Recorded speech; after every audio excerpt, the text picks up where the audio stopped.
का हो बच्चा लोग कैसन बानी, पढ़ाई लिखाई करत बानी कि बस घूमत बानी। देखो बबुआ, आज का जो एक्सरसाइज है वो है 14.1 और ये एक्सरसाइज बहुत ज़्यादा मज़ा आने वाला है क्योंकि यहाँ पर आप लोगों को सीखने को मिलेगा प्रोबेबिलिटी।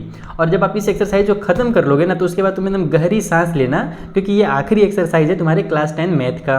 तो प्यारे बच्चे लोग चलो स्टार्ट करते हैं और इस एक्सरसाइज की एकदम बैंड बजा देते हैं, एकदम ईजी तरीके से इसको समझते हैं और सॉल्व करते हैं। सारे के सारे क्वेश्चन बहुत आसान है। अगर आपने क्लास 9 में थोड़ा सा भी प्रोबेबिलिटी पढ़ा होगा तो ये आपको बहुत ईजी लगेगा, और अगर आपने नहीं भी पढ़ा ना तो टेंशन ना लो, मैं आप लोगों को यहाँ पर बेसिक कॉन्सेप्ट के साथ चीज़ों को समझाऊंगा। तो स्टार्ट करते हैं हमारे एक्सरसाइज 14.1 के क्वेश्चन नंबर 1 से। और जो हमारा पहला क्वेश्चन है बबुआ लोग, उसमें बोल रहा है कि ये फिल इन द ब्लैंक्स जो है ना इसको तनी कंप्लीट कर दीजिए, और ये important fill in the blanks, इससे क्वेश्चन आते हैं तो एकदम ध्यान से समझना। बेसिक से फिल इन द ब्लैंक है। पहला जो क्वेश्चन है उसमें हमसे बोल रहा कि the probability of an event E plus the probability of the event not E is equal to कितना। अब इसका मतलब क्या हुआ, रट तो लोगे तुम लोग इसको, मैं अगर रटवा दूँ तो तुम चुटकी बजा के रट लोगे, बहुत छोटा सा आंसर है, लेकिन समझने की बात है ना, यहाँ पर रटने की बात तो है नहीं। तो देखो होता क्या है कि जैसे कि मान लो हमने कोई सिक्का फेंका, आसमान में हमने सिक्का उछाला, 2 बार हमने सिक्का को उछाला। एक बार उसका आया हेड, क्या है एक बार मैं तुम लोगों को ना थोड़ा सा लिख के समझाने की कोशिश करता हूँ। एक बार हेड आया और एक बार टेल आया। हमने 2 बार उछाला था। कितने बार उछाला था उसको? 2 बार उछाला था। तो अगर तुम लोग इसको देखोगे तो हेड आने के चांसेस कितने हो गए? तो हमने 2 बार में से 1 बार हेड लाया, और टेल भी कितने बार आया? तो 2 में से 1 बार जो है वो हमारा टेल निकल करके आया। अब दोनों इवेंट को अगर मैं आपस में ऐड कर दूं, यानी कि 1/2 में मैं इस वाले 1/2 को ऐड कर दूं तो मेरा कितना आ जाएगा? 2/2 इक्वल टू कितना होता है? 1 होता है। यानी कि कोई भी प्रोबेबिलिटी, इवेंट किसको बोलते हैं? जैसे कि मान लो हेड आने का जो चांस होता है उसको भी इवेंट बोलते हैं, टेल आने के जो चांस है उसको भी इवेंट बोलते हैं। तो मान लो यहाँ पर हमको जो इस इवेंट की बात की जा रही है वो हेड वाली इवेंट की बात की जा रही है। तो हमसे यही बोल रहा है इस क्वेश्चन में कि जो प्रोबेबिलिटी होगा इवेंट ई के आने का और जो प्रोबेबिलिटी होगा इवेंट ई के नहीं आने का। तो इवेंट ई मतलब कि मान लेते हैं कि ये हमारा इवेंट ई है, एच वाला हेड वाला, और ये जो इवेंट ई नहीं है, ये टेल वाला। तो हमारे दोनों के आने के जो चांसेस होते हैं जब हम उनका सम करते हैं ना तो वो हमेशा 1 ही निकल करके आता है। बुझा गया ये चीज़? तो इसका जो आंसर होगा बच्चा लोग, ई हमारा यहाँ पर से 1 होगा। तो ये इसका कॉन्सेप्ट है। कॉन्सेप्ट समझ के पढ़ोगे ना तो तुम लोगों को बहुत मजा आएगा और एग्जाम में टेंशन भी नहीं होगा, और रटोगे बच्चा लोग तो भुला जाओगे एग्जाम में। तो इसीलिए मैं आपको कॉन्सेप्ट समझाऊंगा। पहला वाला समझ में आ गया, अब सेकेंड वाला समझो। दूसरे में क्या बोल रहा है कि the probability of an event that can not happen is blank, such an event is called blank. यानी कि कोई ऐसा प्रोबेबिलिटी बताओ जहां पर एक इवेंट हो ही नहीं रहा। कैन नॉट हैपन का मतलब कि वो हो ही नहीं रहा। जैसे कि एक एग्जांपल देता हूं मैं, जैसे कि मान लो हम लोगों को मैच खेलना था, ठीक है, हमको टॉस करना था 1 बजे, लेकिन बारिश होने लगा। कई बार होता है ना मैच के पहले बारिश हो जाता है, तो हमने टॉस ही नहीं किया। टॉस नहीं किया तो जो हमारा काम था, जो हमने इवेंट करने का सोचा था, वो तो हुआ ही नहीं। तो उस कंडीशन में जो प्रोबेबिलिटी होगा उस इवेंट का वो क्या होगा? उसको 0 बोलते हैं कि भैया वो तो काम ही नहीं हुआ ना। अगर कुछ होता वहाँ पर, मान लो हेड आता, टेल आता, कुछ भी होता तो उसको हम लोग फाइंड करते हैं, लेकिन वो काम ही नहीं हुआ, टॉस ही नहीं हुआ। तो उस कंडीशन में जो प्रोबेबिलिटी होती है ना, जब हमारे पास कोई इवेंट हैपन ही नहीं हो पाता है, वो कंसीडर ही हम उसको वहाँ पर अप्लाई ही नहीं कर पाते हैं, तो उस कंडीशन में जो प्रोबेबिलिटी होता है वो 0 होता है। और ऐसे वाले इवेंट को एक मैथ के लैंग्वेज में नाम दिया जाता है। जैसे कि मैथ की खासियत है, खूबसूरती है। क्या खूबसूरती है? कि जब कभी भी हमारे पास कुछ नहीं रहता है ना तो उस समय भी मैथ बोलता है कि नहीं हमारे पास है। क्या है? तो हमारे पास 0 है, घंटा कुछ नहीं है। इसलिए बोलते हैं हम लोग अपने फ्रेंड को, बेटा तुम्हारे पास कितने रुपए हैं? अगर उसके पास कुछ नहीं है तो वो या 2 जवाब देगा। अगर हिंदी में जवाब देगा तो बोलेगा कि मेरे पास एकदम में कुछ नहीं है, ऐसे बोल देगा। लेकिन मैथ के लैंग्वेज पर जवाब देगा तो बोलेगा मेरे पास 0 रुपए है। तो मैथ की ये खूबसूरती है कि वहाँ पर हमेशा कुछ ना कुछ होता है। तो उसी तरीके से जो इवेंट हैपन नहीं हुआ है उसको भी मैथ के लैंग्वेज में एक इवेंट बोला जाता है। वो इवेंट क्या कहलाता है? तो इम्पॉसिबल इवेंट। यहाँ पर मैं शॉर्टकट में लिख दे रहा हूँ, इम्पॉसिबल इवेंट। ठीक है, ऐसा इवेंट जो हुआ ही नहीं है उसको हम लोग इम्पॉसिबल इवेंट बोलते हैं, और उसकी जो प्रोबेबिलिटी होती है वो 0 होती है। बुझा गया? ये क्वेश्चन भी बहुत आसान था ना, समझ में आने लगा? समझ में आएगा तो तुम लोग एग्जाम में इसको याद रखोगे। तीसरा question, the probability of an event that certain to happen is blank, such an event is called. यानी कि इसका बस उल्टा कर दिया है कि ऐसा प्रोबेबिलिटी बताओ किसी इवेंट का जो होने ही वाला है या फिर हो गया, सर्टेन टू हैपन, हो चुका है। तो उस कंडीशन में जो प्रोबेबिलिटी होगी वो उसकी 1 हो जाएगी। देखो अगर इवेंट नहीं हुआ रहता है तो प्रोबेबिलिटी 0 होती है, अगर इवेंट हो चुका है यानी कि प्रोबेबिलिटी वहाँ पर 1 हो जाएगी। और जो प्रोबेबिलिटी हो चुका है उसको क्या बोला जाता है? तो उसको बोला जाता है श्योर इवेंट। जैसे यहाँ पर ये इम्पॉसिबल इवेंट है, उसी तरीके से यहाँ पर एकदम होना ही है तो ये हो जाएगा हमारा sure event. Is that clear? दोनों आपस में एक दूसरे के उल्टा होते हैं। तीसरा है the sum of probability of all the elementary events of an experiment is blank. तो इसका भी आंसर 1 होगा। क्यों आंसर होगा? तो ये भी यही चीज़ को बस घुमा करके बोल रहा है कि जब हम लोग किसी भी चीज़ का प्रोबेबिलिटी निकालते हैं और जितने बार वो हुआ रहता है, टोटल जितने भी इवेंट्स हुए रहते हैं, तो उन सभी का जब हम सम करते हैं तो कितना आता है? तो 1 आता है। जैसे मैं एक और एग्जांपल के थ्रू समझाता हूँ। जैसे ये वाला मैंने एक एग्जांपल समझाया था, एक और समझाता हूँ। मान लो एक हमारे पास कॉइन है, उसको मैं 3 बार फेंक रहा हूँ। कितने बार फेंक रहा हूँ? 3 बार फेंक रहा हूँ, ठीक है। तो जब हेड आया तो मान लेते कि हेड जो है वो हमारा एक ही बार आया, तो 1/3 लिखेंगे उसको। 3 बार फेंके तो उसमें से एक बार हेड आया। जो टेल है वो हमारे पास कितने बार आ गया? तो वो 2 बार आ गया, तो उसको 2/3 लिखेंगे हम लोग। अब दोनों का जब मैं सम करूंगा तो 1/3 प्लस 2/3 भी मैं करूंगा तो भी मेरा ये 3/3 = 1 ही आएगा। यानी कि कितना हूँ हम लोग इवेंट्स कर ले, जो सम होता है वो लास्ट में हमारे पास 1 ही निकल करके आता है, ठीक है। तो यहाँ पर ये 1 हो जाएगा। अब जो 5वां क्वेश्चन है ये बहुत मजेदार है। ये क्वेश्चन तुम्हारे बुक से ही उठा करके दिया गया। तुम जब इसका इंट्रोडक्शन पढ़ोगे ना इस चैप्टर का, तो कहाँ पर देखा था मैंने उस चीज़ को, मैं तुमको समझाऊंगा भी, टेंशन ना लो। पहले मैं तुमको दिखा देता हूँ कि वो क्वेश्चन उठाया कहाँ से है। ये वाला जो पोर्शन है ना, यहाँ से उठाया। अब इसका मतलब क्या? तो यहाँ पर देखोगे तो बहुत खतरनाक दिख रहा है ये, लेकिन इसका मतलब है यहाँ पर डिटेल में लिखा हुआ इस क्वेश्चन में भी। अब क्वेश्चन क्या है कि the probability of an event is greater than और equal to blank and less than and equal to blank. यानी कि किसी भी चीज़ के होने की जो प्रोबेबिलिटी होती है, या तो वो ज़्यादा होती है या तो उसके बराबर होती है। तो किससे ज़्यादा होती है? तो देखो कोई भी चीज़ का जो प्रोबेबिलिटी है ना, या तो बेटा देखो 0 होगा या तो 1 होगा, उसके बीच में हमारे पास ही रहेगा। समझ में आ रहा है? 0 या 1।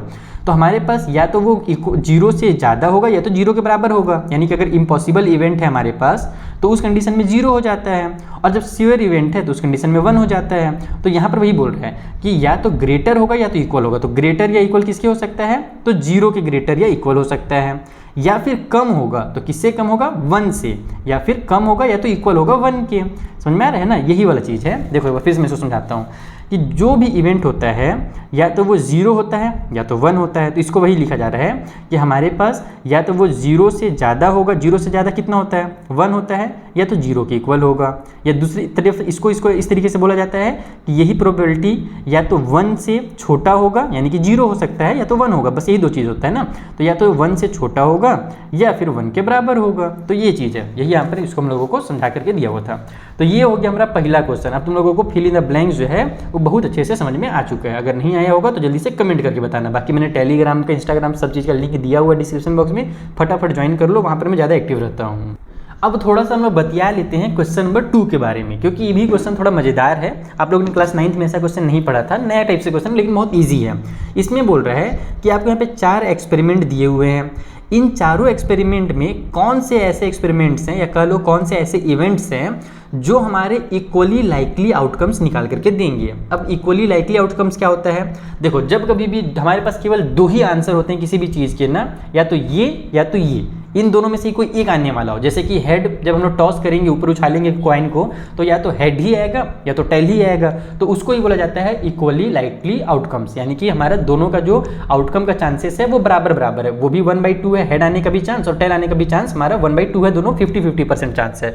तो उसको इक्वली लाइकली आउटकम्स कहते हैं। अब हमको इन चीज़ों में समझना है कि यहाँ पर इक्वली लाइकली आउटकम्स हो रहा है या नहीं हो रहा। जैसे पहला क्वेश्चन है कि एक ड्राइवर जो है वो अटेम्प्ट कर रहा है कार को स्टार्ट करने का। तो आप बताओ कि द कार स्टार्ट और डज नॉट स्टार्ट, यानी कि कार या तो स्टार्ट होगा या तो स्टार्ट नहीं होगा। तो इसका ये इक्वली लाइकली आउटकम है या नहीं है? तो पहला नजर में तो लगता है कि नहीं, तो इक्वली हमारे ये वाला ही है, इक्वली लाइकली आउटकम वाला क्वेश्चन है। लेकिन ऐसा नहीं है। ऐसा क्यों नहीं है? कि देखो जब तुम गाड़ी स्टार्ट करते हो तो मान लो कि गाड़ी पुराना हो गया है या उसकी बैटरी डिस्चार्ज हो गई है, 5 बार तुमने अटेम्प्ट किया, पहला बार में स्टार्ट नहीं हुआ, दूसरे बार में स्टार्ट नहीं हुआ, तीसरे बार में स्टार्ट नहीं हुआ, चौथे बार में स्टार्ट नहीं हुआ, 5वीं बार में हो सकता है स्टार्ट हो जाए। ये एक चांस बता रहा हूँ मैं। तो यहाँ पर हमसे ये नहीं बोला गया है कि या तो वो स्टार्ट होगा ही या तो नहीं होगा एक बार में, ऐसा नहीं बोल रहा है। बस इतना ही बोल रहा है कि भैया कार को स्टार्ट करने का कोशिश कर रहा है, तो या तो वो स्टार्ट होगा या तो स्टार्ट नहीं होगा। तो ये इक्वली लाइकली वाला है या नहीं है? तो नहीं, इक्वली लाइकली वाला तब रहता कि जब उन दोनों में से कोई एक एकदम 100% श्योर हो कि या तो ये होगा या तो ये होगा, इस कंडीशन में। तो अगर कार मान लो कि नया नया है तो हमारा 50-50 चांस है कि एक बार में हो भी जाए, नहीं भी हो। अगर बहुत ज़्यादा पुराना है तो यानी वो कंडीशन के ऊपर हो जा रहा है ना, वो कंडीशन के ऊपर जब हो जाता है तो उस कंडीशन में उसको इक्वली लाइकली आउटकम नहीं कहते हैं। बुझा गई ये चीज़? तो ये होता है। दूसरा क्वेश्चन भी उसी टाइप से है कि एक प्लेयर जो है वो अटेम्प्ट कर रहा है शूट अ बास्केटबॉल। बास्केटबॉल को मस्त फेंकने का कोशिश कर रहा है ना उसके अंदर।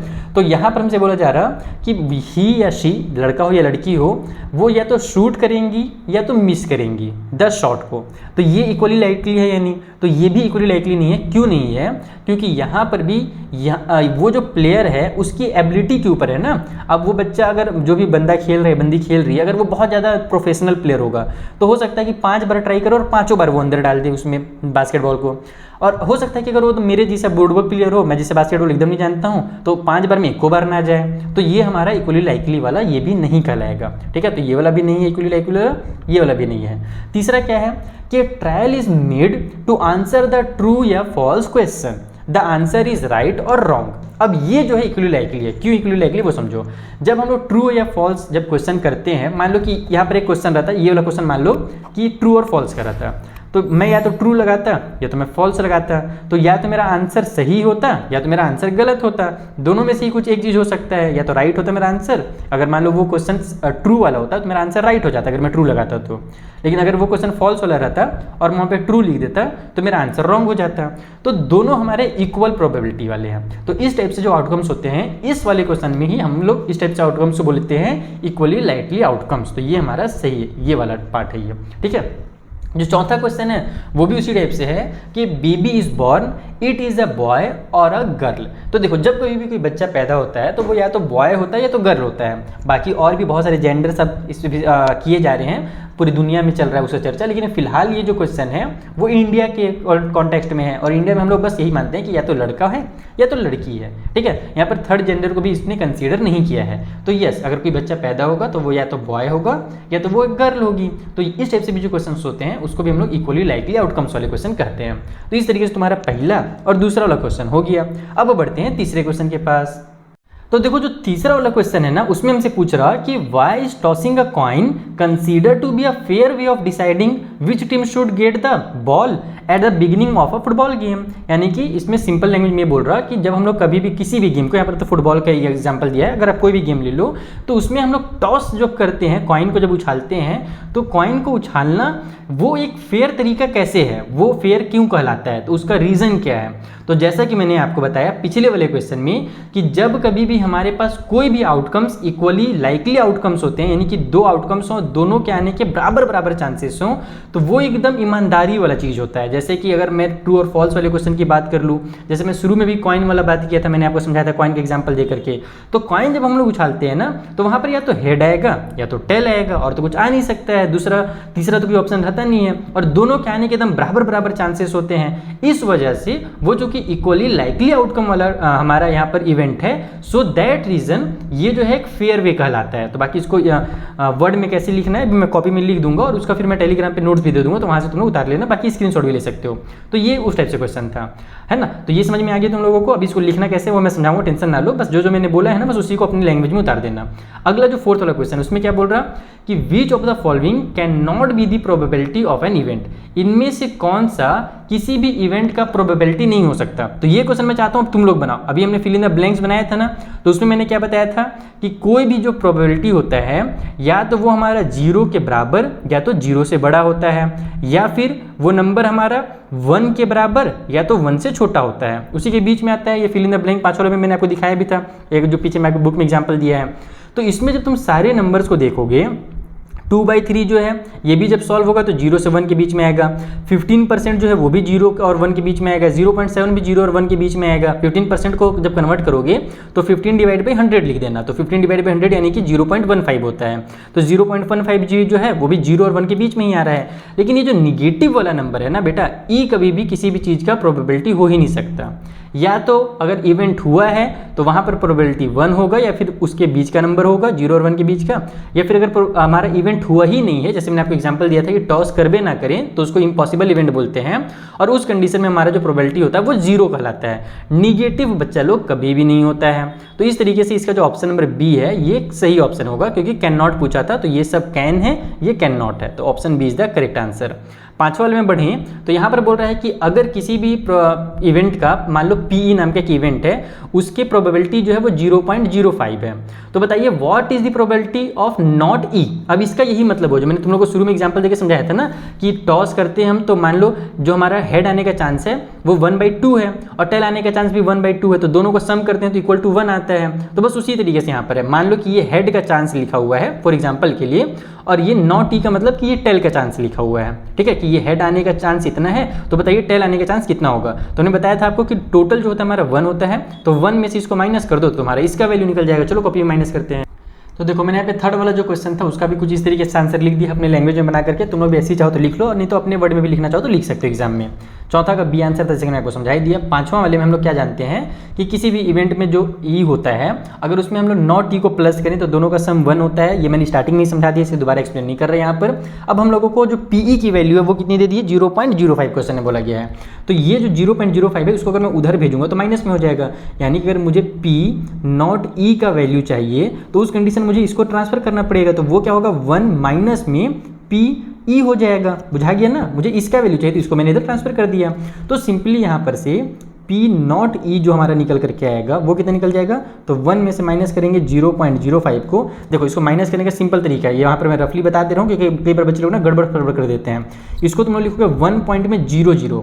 कभी भी जब डेसिमल नंबर से माइनस करना रहता है ना, तो दूसरे नंबर में यानी कि डेसिमल वाला जो नंबर है उसमें हमारे पास डेसिमल के बाद जितने डिजिट्स हैं आपको भी मेन नंबर में उसके बाद उतने डिजिट लगाने पड़ेंगे। तो यहाँ पर आपके पास 1 है तो 1 के बाद डेसिमल लगा करके 2 जीरो लगाओ, फिर इसको 0.05 करो। अब इसको माइनस करोगे तो वही बोरो वगैरह करके ये लास्ट में 10 हो जाएगा। 10 में से 5 माइनस होगा तो 5 आएगा, ये 9 बचेगा। 9 में से 0 माइनस होगा तो हमारा 9 ही रहेगा। यहाँ तो बोरो दे करके ये 0 खुद हो गया, तो 0 में 0 माइनस हो 0, ये डेसिमल उतर जाएगा। तो आंसर जो है वो हमारा 0.95 निकल करके आएगा।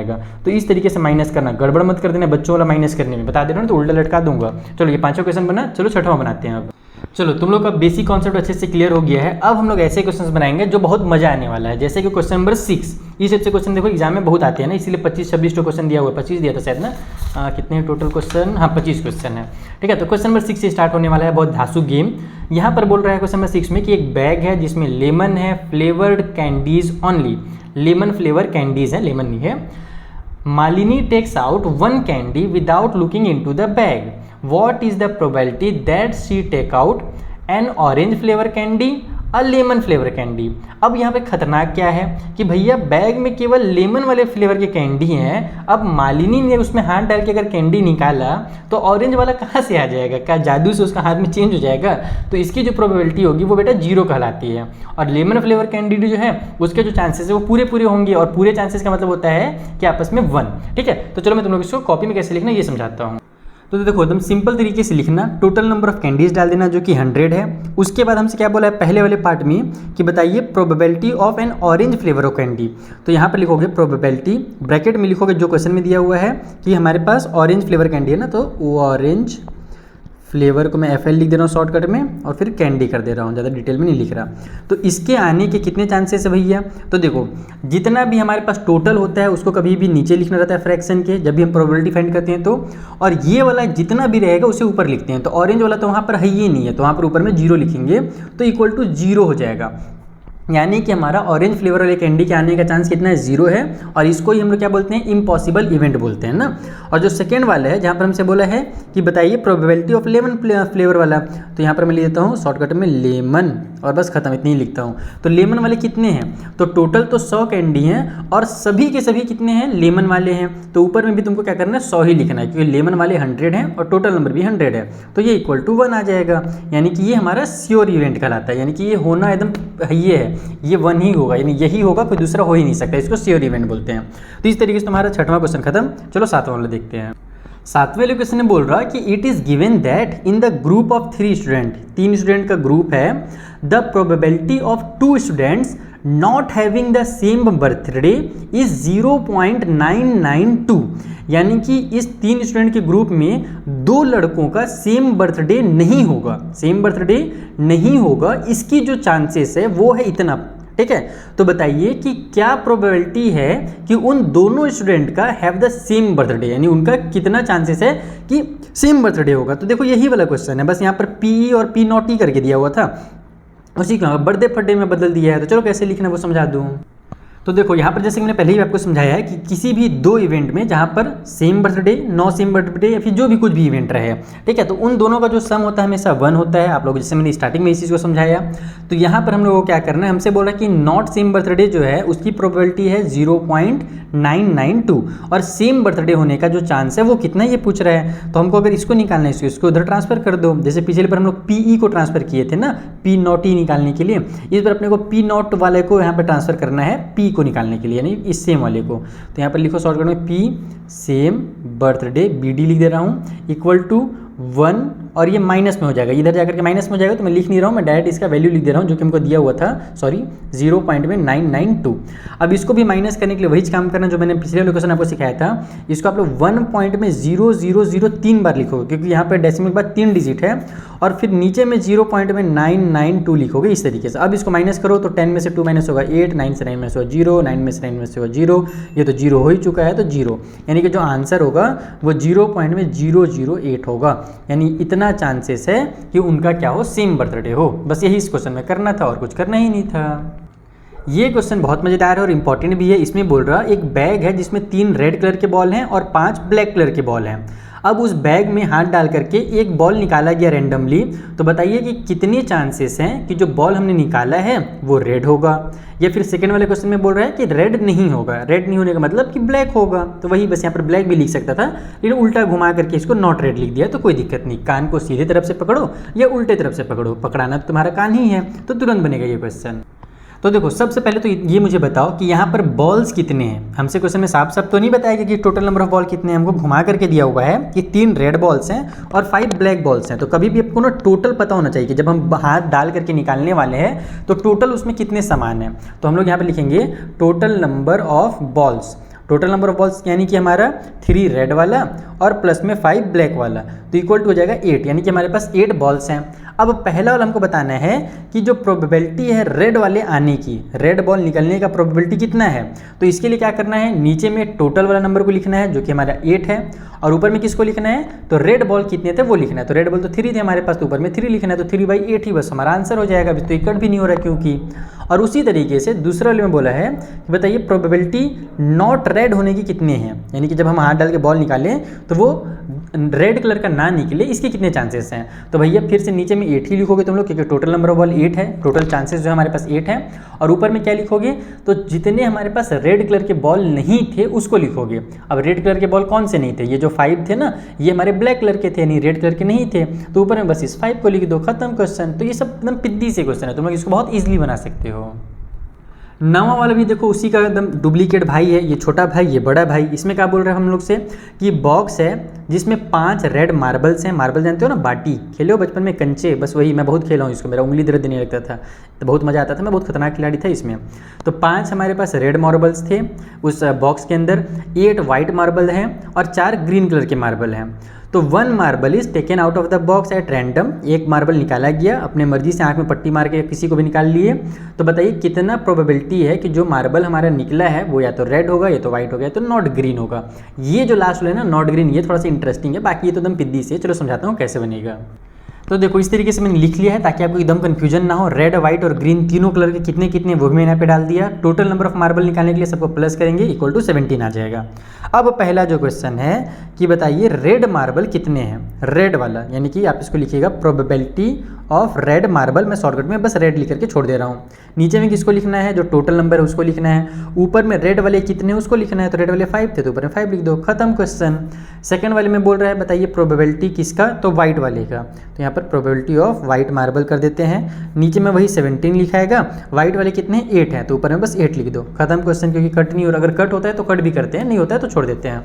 तीसरे वाले में बस थोड़ा इंटरेस्टिंग है कि बताइए प्रोबेबिलिटी ऑफ नॉट ग्रीन। यहाँ पर ये नहीं पूछ रहा है कि ग्रीन वाले का चांस कितना है, ये पूछ रहा है कि ग्रीन वाले का नहीं आने का कितना चांस है।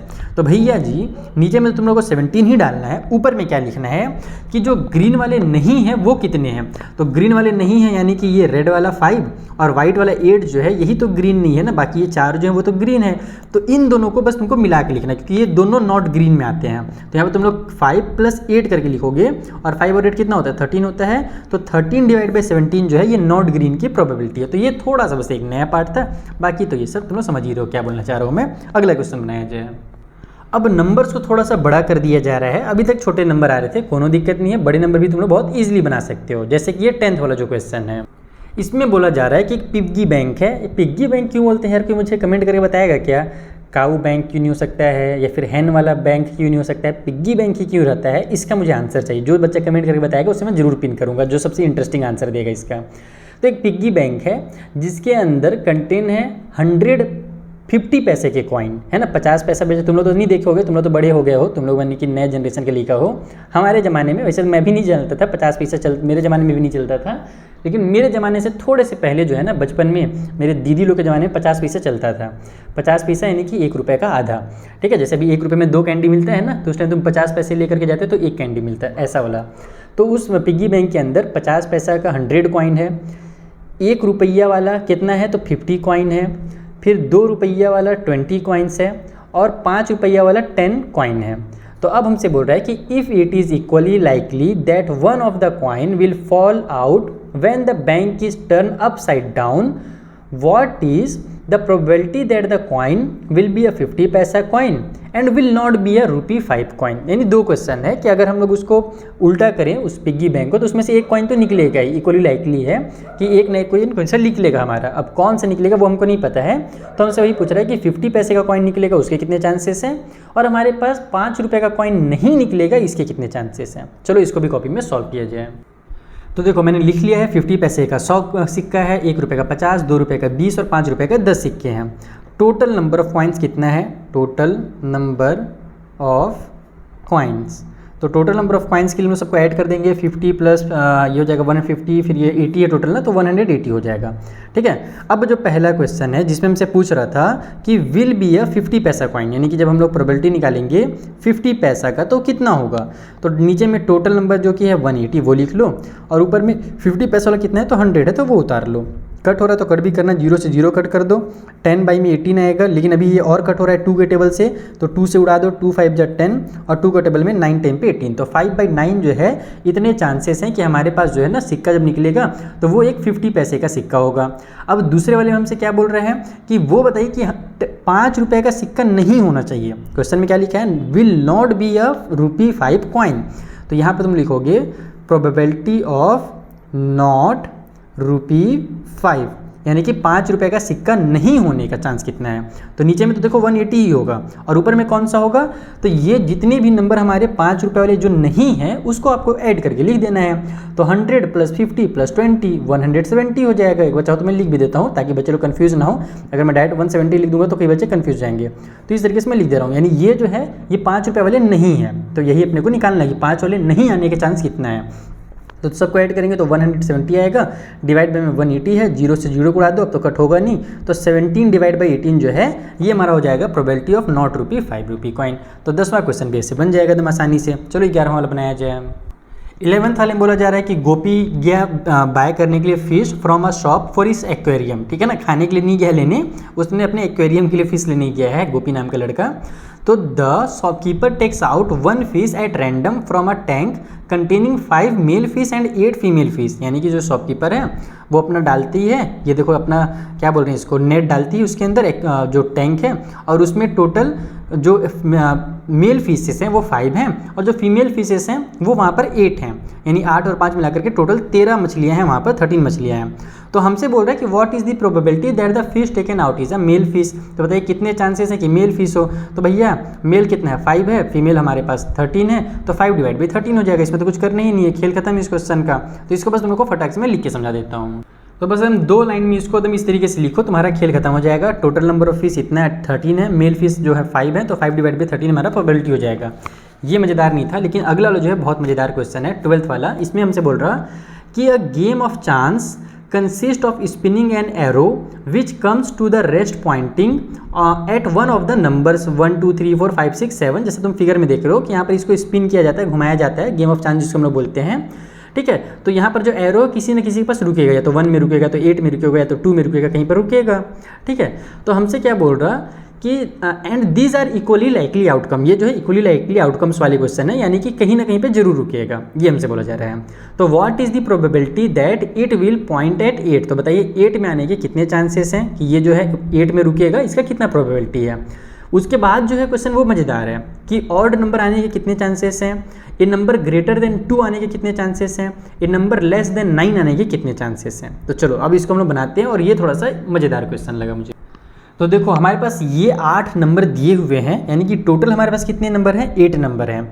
अब जो पहला क्वेश्चन है उसमें हमसे बोल रहा है कि बताइए कि जो एरो है वो 8 में रुक जाए, इसके कितने चांसेस हैं। तो भैया जो 8 वाला नंबर है वो कितने बार आ रहा है, तो अब तुम लोग जब नंबर को देखोगे या फिर जब तुम वहाँ पर इस स्पिनिंग वाले में देखोगे तो 8 जो है वो केवल एक ही बार आ रहा है। 8 कितने बार आ रहा है इस वाले टेबल में, तो एक ही बार है केवल, यानी कि टोटल जो चांसेस हैं प्रोबेबिलिटी ऑफ 8 के लिए तुम लिखोगे टोटल जो चांसेस है वो तो 8 हैं, टोटल नंबर्स हमारे पास 8 हैं, लेकिन जो 8 है ना वो एक बार ही केवल आया है, तो इसीलिए ऊपर में क्या लिखोगे 1 लिखोगे। अब इसमें बच्चे लोग कई बार इसी में गड़बड़ करते हैं कि एकदम हड़बड़ी में रहते हैं, ऊपर में भी 8 लिख देते हैं, नीचे भी 8 लिख देते हैं, 1 आप जो कट हो जाता है 8 डिवाइड बाई 8 इक्वल टू 1 आ जाता है, तो वो गलत आंसर है।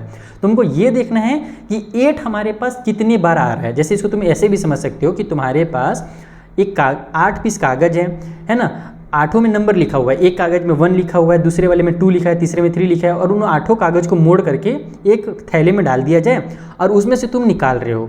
अब 8 कागज़ हैं तो 8 कागज़ को जब तुम निकालोगे तो नीचे में तो तुम 8 लिखोगे जब प्रोबेबिलिटी निकालना है। अब उस 8 कागज़ में जो 8 नंबर लिखा हुआ है उसके आने के कितने चांसेस है, इसके लिए तुमको केवल एक ही बार पता चल रहा है ना कि केवल जो 8 लिखा हुआ केवल एक ही कागज़ में लिखा हुआ है, तो इसीलिए ऊपर में क्या करना रहता है 1 लिखना रहता है। समझिए यहाँ पर 8 लिखा हुआ है ना, इसी बच्चे पर कंफ्यूज होते हैं। अदरवाइज इसका दूसरा नंबर रहता, मान लो ये लिखा रहता कि बताइए 3 आने का कितना चांसेस है, तो बच्चे लोग समझ जाते हैं कि भैया 3 जो एक ही बार आ रहा है इसलिए नीचे में टोटल नंबर लिखेंगे, और 3 एक बार आ रहा है इसलिए ऊपर में 1 लिख देंगे। तो ऐसे समझना इसको, ओके। तो ये इस तरीके से बनता है। सेकेंड वाला जो क्वेश्चन है उसमें बोल रहा है एक ऑड नंबर, तो ऑड नंबर्स कितने हैं हमारे पास, पहले तो वो देखो कौन कौन से ऑड नंबर है हमारे पास। तो 1 एक ऑड नंबर है, 3 भी ऑड नंबर है, 5 भी ऑड नंबर है, 7 भी ऑड नंबर है। तो ऑड नंबर जो हमारे पास है वो 4 हैं। तो यहाँ पे तुम लिखो इसको कि total odd numbers equal to 4। Total कितने ऑड नंबर्स हैं, 4 हैं। इसलिए जो हम लोग को प्रोबेबिलिटी है कि हम जब उसको रोकें वहाँ पर स्पिनिंग को तो एक ऑड नंबर लिख ले, इसकी प्रोबेबिलिटी कितनी है, तो टोटल 8 है, तो नीचे टोटल नंबर हमारे पास 8 ही है ना, हमारे पास टोटल 8 ही नंबर है, तो नीचे में तुम लोग 8 को लिखोगे, टोटल ऑड नंबर को नहीं लिखोगे क्योंकि वहाँ पर 8 नंबर्स हैं जिसमें कहीं पर भी रुक सकता है। अब ऑड वाले आने के कितने चांसेस हैं, तो ऑड वाले हमारे पास 4 नंबर हैं, इसीलिए ऊपर में तुम 4 लिखोगे। इस तरीके से बनता है ये क्वेश्चन। तो जब 4 में से 8 को कट करोगे तो 4 एकम 4, 4 दूनी 8, तो 1/2 जो है यानी आधा चांस है, 50% चांस है कि हमारा एक ऑड नंबर निकल करके आ जाए। ओके, तीसरे वाले में क्या बोल रहा है कि नंबर ग्रेटर देन 2। तो अब देखते हैं नंबर्स ग्रेटर देन 2 कितने हैं, नंबर ग्रेटर देन 2। तो 2 से बड़े नंबर कौन कौन से हैं, ये 3 4 5 6 7 8 ये सब है ना, 3 है, 4 है, 5 है, 6 है, 7 है, 8 है, ये हमारे पास नंबर्स हैं जो 2 से बड़े हैं। तो यहाँ पर टोटल ऐसे कितने नंबर हैं, टोटल ऐसे नंबर जो 2 से बड़े हों वो कितने हैं, तो 1 2 3 4 5 6, टोटल 6 नंबर्स हैं जो 2 से बड़े हैं। यानी कि जो प्रोबेबिलिटी होगा यहाँ पर फिर अंदर में क्या लिखोगे, ग्रेटर देन 2, जो हमारा क्वेश्चन लिखा रहता है ना बस उसी को उतारना रहता है। तो प्रोबेबिलिटी ऑफ ग्रेटर देन 2 आने के चांसेस कितने हैं भैया, तो टोटल 8 नंबर्स हैं और 2 से ज़्यादा वाले वहाँ पर 6 नंबर है, तो ऊपर में 6 कर दो। अब दोनों 2 से कट हो रहा है, 2 3 जा और नीचे 2 4 जा, तो 3 डिवाइड बाई 4 जो होगा ये चांस होगा, प्रोबेबिलिटी होगा 2 से ज़्यादा नंबर आने का, यानी 2 से जो ग्रेटर है 3 4 5 6 कोई भी आ सकता है। अब आगे बढ़ते हैं लास्ट वाले क्वेश्चन के पास, अ नंबर लेस देन 9, यानी कि 9 से कम आने के चांसेस कितने हैं, है ना, नंबर लेस देन 9। 9 से कम नंबर कौन कौन से हैं हमारे पास जो वहाँ पर दिए हुए हैं। देखो 9 से कम तो बहुत सारे नंबर होंगे, 0 भी होगा, 0.1 भी होगा, कुछ भी हो सकता है, लेकिन जो हमको दिए हुए हैं वो कौन कौन से हैं, तो 1 है, 2 है, 3 है, 4 है, 5 है, 6 है, 7 भी है और 8 भी है। ये सारे नंबर जो है वो 9 से कम हमको दिए हुए हैं। यानी कि टोटल हमारे पास कितने नंबर ऐसे हैं जो 9 से कम है, तो टोटल 8 नंबर्स हैं जो 9 से कम है। यानी कि जो प्रोबेबिलिटी होगा कि लेस देन 9 वाला ये कितना होगा, तो नीचे में लिखोगे टोटल नंबर जो कि 8 है हमारे पास, और यहाँ पर 9 से कम वाले भी 8 ही हैं तो ऊपर में भी 8 लिखोगे। तो यहाँ से तुम्हारा 8 से 1 होकर के 1 आ जाएगा और इस तरीके से तुम्हारा ये कंप्लीट आंसर हो जाएगा। तो ये क्वेश्चन है इंपॉर्टेंट बच्चा लोग, और इसी टाइप से क्वेश्चन आता है एकदम पिद्दू सा क्वेश्चन एग्जाम में कई बार नहीं पूछा जाता है, तो इस टाइप से क्वेश्चन को तुम लोग को बनाने आना चाहिए। आई होप तुमको ये क्वेश्चन अच्छे से समझ में आया होगा। कोई भी डाउट हो इंस्टा टेली का लिंक दिया हुआ है डिस्क्रिप्शन में, जाकर के डिस्कस करना। हम लोग बढ़ते हैं फिलहाल आगे क्वेश्चन में। नेक्स्ट वाला क्वेश्चन भी देखो इसी टाइप से है, बस इसमें आपको डायरेक्ट नंबर दिए हुए थे, इसमें नंबर नहीं दिया हुआ है। हमसे बोल रहा कि एक डाई को फेंका जाता है एक बार, तो बताइए प्रोबेबिलिटी कितनी होंगे एक प्राइम नंबर आने का, नंबर लिंक बिटवीन 2 और 6 आने का, या फिर एक ऑड नंबर आने का।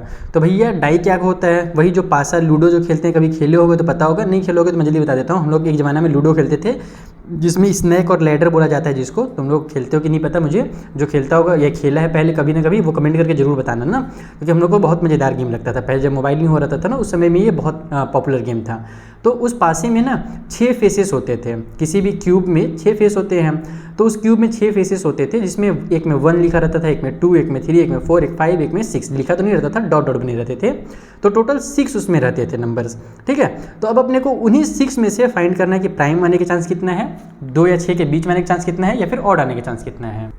तो देखो सबसे पहले इस तरीके से लिख लो कि एक डाइस में जो आउटकम्स होते हैं वो कौन कौन से होते हैं, तो 1 2 3 4 5 6 ये आउटकम्स होते हैं, टोटल कितने हो गए, टोटल 6 हो गए। अब जो प्राइम नंबर्स हैं वो कौन कौन से हैं पहले ये पता करो ताकि तुमको उसका प्रोबेबिलिटी पता चल जाए। तो प्राइम नंबर किसको बोला जाता है, ऐसे नंबर जो या तो खुद से डिवाइड होते हैं या तो 1 से डिवाइड होते हैं, उसके अलावा किसी से भी डिवाइड नहीं होते। जैसे कि हम लोग अगर 1 को देखें तो ये एक प्राइम नंबर है, सॉरी 1 ना ही प्राइम है नहीं कंपोजिट है, इसको तो खेल कर लेना ही नहीं है। 2 और उसके आगे के नंबर को देखा जाता है, तो 2 जो है हमारा वो क्या है, एक कंपोजिट नंबर है। सॉरी अरे यार मैं क्या बक रहा हूँ, 2 एक प्राइम नंबर है क्योंकि 2 जो है वो केवल या तो 2 से डिवाइड होता है या तो 1 से डिवाइड होता है, किसी और तीसरे नंबर से तो होता नहीं है, तो 2 हमारा एक प्राइम नंबर होगा। उसी तरीके से 3 को भी देखें तो वो भी एक प्राइम होगा क्योंकि वो या तो 3 से डिवाइड होता है या तो 1 से डिवाइड होता है, तो 3 भी एक प्राइम नंबर होगा। 4 जो है वो एक कंपोजिट नंबर है, क्यों, क्योंकि 4 से डिवाइड होता है, 1 से डिवाइड होता है, यहाँ तक तो ठीक है, लेकिन 4 जो वो 2 से भी डिवाइड हो जा रहा है, तो जब कभी भी कोई नंबर खुद से और 1 से डिवाइड होने के अलावा किसी तीसरे नंबर से भी डिवाइड हो जाए तो उसको कंपोजिट बोलते हैं, इसलिए 4 एक कंपोजिट होगा। लेकिन 5 फिर से हमारा एक प्राइम नंबर होगा क्योंकि ये किसी भी तीसरे नंबर से डिवाइड नहीं होता। 6 जो है वो भी एक कंपोजिट नंबर है क्योंकि वो हमारा 1 से भी होता है, 2 से भी होता है, 3 से भी होता है और खुद 6 से तो होता ही है डिवाइड। तो ये 3 हमारे प्राइम नंबर्स है, 1 neither prime nor composite, class 6 में पढ़ाया था ये चीज़, मुझे आज तक याद है। तो इस तरीके से तुम लोगों को लिख लेना है प्राइम नंबर। तो प्राइम नंबर कितने हो गए, टोटल प्राइम नंबर हमारे पास 3 हो गए, तो total prime number equal to 3 लिख लो। अब लिखो probability of getting a prime number, यानी कि प्राइम नंबर के आने के कितने चांसेस हैं, तो नीचे में टोटल हमारे पास 6 आउटकम है और जिसमें से 3 हमारे प्राइम है, तो 3 डिवाइड बाई 6 यानी कि 1 डिवाइड बाई 2 जो होगा वो हमारा चांस होगा एक प्राइम नंबर के आने का। उसी तरीके से सेकेंड वाले को जब बनाओगे तो उसमें हमसे क्या पूछ रहा है, नंबर लिंक बिटवीन 2 और 6, तो यहाँ पर लिखता हूँ मैं नंबर लिंक बिटवीन किसके किसके बीच में रहना चाहिए, तो 2 और 6, 2 से 6 के बीच में कौन कौन से नंबर हमारे निकल करके आ रहे हैं। तो देखो 2 से 6 के बीच में 3 आता है, 4 आता है और 5 आता है, कोई तीसरा नंबर तो आता नहीं है इनके बीच में। 2 से 6 के बीच पूछा है ना, हमको इंक्लूड नहीं करना है, यानी कि तुमको 2 और 6 को इंक्लूड करना है ऐसा नहीं है, क्योंकि हमसे 2 और 6 के बीच के केवल नंबर पूछे हैं, तो 3 4 और 5 जो होगा वही हमारे इनके बीच में आएगा। तो टोटल कितने फिर से हो गए, तो टोटल फिर से हमारे पास 3 नंबर हो गए, 1 2 3। तो बस यहाँ पर फिर से वही चीज़ लिख दो कि प्रोबेबिलिटी ऑफ, यही वाला चीज़ उतार देना, बिटवीन, मैं शॉर्टकट में लिख दे रहा हूँ, बिटवीन 2 और 6, 2 और 6 के बीच के आने के चांसेस कितने हैं, तो 3 डिवाइड बाई 6 हो जाएगा जो कि हमारा 1/2 हो जाएगा, 3 एकम 3, 3 दूनी 6 जो कि यहाँ पर हुआ था, तो सेम ऐसी बनेगा। तीसरा वाला में क्या बोल रहा है बबुआ, तो तीसरा वाला में बोल रहा है एक ऑड नंबर। तो अब यहाँ पे देखते हैं कि ऑड नंबर्स हमारे पास कौन कौन से हैं। तो हमारा 1 तो ऑड नंबर होता ही है, 3 भी ऑड नंबर होता है, 5 भी ऑड नंबर होता है, तो फिर से वही 1 3 और 5 यानी कि टोटल फिर से 3 नंबर हो गए। तो टोटल हमारे पास ऑड नंबर कितने हैं, तो 3 हमारे पास ऑड नंबर हैं। तो probability of getting a odd number an odd number equal to 3 divide by 6 यानी कि 1/2 ये भी होगा, यानी तीनों के आंसर 1/2 1/2 एंड 1/2 हो जाएंगे। तो तुमको ये भी क्वेश्चन अच्छे से समझ में आ गया होगा। चलो आगे बढ़ा जाए। तो देखो जो हमारे पास 14th वाला क्वेश्चन है ना, ये कार्ड से रिलेटेड है। कार्ड से इसको बोलते हैं, कार्ड वाला गेम जानते हो ना, ताश वाला जो गेम होता है, ताश के पत्ते बोलते हैं। तो एज अ मुस्लिम मैंने तो ये गेम कभी नहीं खेला है, लेकिन पढ़ना पड़ता है, भले आप खेलो या ना खेलो, लेकिन आपको उसके बारे में जानना जरूरी है। क्यों जरूरी है, क्योंकि आपका क्वेश्चन आता है एग्जाम में। तो जो बच्चे बोलते हैं ना कि सर मैं कार्ड तो नहीं खेलता तो मैं कैसे बनाऊंगा, तो बेटा कान के नीचे लगाऊंगा, कार्ड खेलो या मत खेलो, तुमको उसके बारे में जानना जरूरी है। जैसे एरोप्लेन उड़ाते नहीं हो लेकिन एरोप्लेन के बारे में जानते हो तो हो ना थोड़ा थोड़ा, तो उसी तरीके से यहाँ पर हमसे बोल रहा है कि कार्ड है, कार्ड का वेल सफल डेक है, डेक का मतलब वही कार्ड का जो गड्डी होता है जिसमें टोटल 52 कार्ड्स होते हैं। तो find the probability of getting, आपको ये बताना है कि एक किंग जो है रेड कलर का, इसके आने के कितने चांसेस हैं, फेस कार्ड के आने कितने चांसेस है, एक रेड फेस कार्ड के आने कितने चांसेस है, द जैक ऑफ हार्ट जो है उसके आने कितने चांसेस है, स्पेड के आने कितने चांसेस है, एंड क्वीन ऑफ डायमंड्स आने कितने चांसेस है। तो मैं सबका नंबर बता दूंगा, फिर तुमको 52 से केवल उसको डिवाइड देना रहेगा और तुम्हारा आंसर आ जाएगा। बाकी तुम लोग एक बार अलग से एक वीडियो देख लेना जिसमें कार्ड्स के बारे में थोड़ा बेसिक दिया हुआ हो, ताकि तुम लोगों को ये सारी चीज़ें समझ में आ जाए कि किसी भी ताश की गड्डी में कितनी चीज़ें कौन कौन सी होती हैं। ठीक है, तो चलो इसे अब सॉल्व करते हैं। तो देखो हमारे पास टोटल 52 कार्ड्स हैं और पहले वाले क्वेश्चन में बोल रहा है कि बताइए किंग आने के कितने चांसेस हैं जो कि रेड कलर का हो। तो देखो 52 कार्ड्स में ना 4 किंग्स होते हैं टोटल, जिसमें से 2 हमारे ब्लैक कलर के होते हैं और 2 हमारे रेड कलर के होते हैं। अब उसमें भी और डिटेल होता है, ज़्यादा मैं खुद ही नहीं जानता हूँ, फिर बस इतना बेसिक पता है कि 4 तुम्हारे किंग होंगे, 2 रेड कलर के, 2 ब्लैक कलर के। तो हमको रेड कलर वाले जानना है, तो आप लोग इक्वल टू 2 लिखो। अब यहाँ पर आपका जो प्रोबेबिलिटी होगा, तो मैं शॉर्टकट बस पी लिख दे रहा हूँ, तो ब्रैकेट में P king of red colour step से लिख लेना, बस पी लिख करके सॉल्व कर दे रहा हूँ। तो टोटल हमारे पास 52 कार्ड्स हैं और ऊपर में हमारे पास रेड कलर वाले 2 किंग होते हैं, तो दोनों कट हो जाएगा, 2 1 जा 2 और 2 का टेबल में 26 टाइम पे 52, यानी 1/26 चांसेस हैं कि रेड कलर का किंग निकल करके आया है।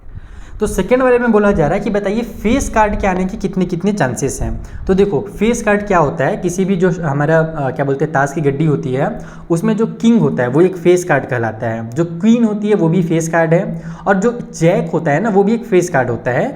तो किंग, क्वीन और जो जैक हैं वो हमारे फेस कार्ड होते हैं, और वो जो कार्ड्स होते हैं वो सभी 4 होते हैं। जैसे मैंने आपको बताया ना, किंग के टोटल 4 कार्ड होंगे, 2 रेड 2 ब्लैक, उसी तरीके से क्वीन के भी होते हैं और जैक के भी होते हैं। तो जो फेस कार्ड होते हैं वो टोटल हमारे 4 किंग के, 4 क्वीन के, है ना, यहाँ पर मैं लिख भी देता हूँ ताकि तुम लोग को बाद में याद रहे।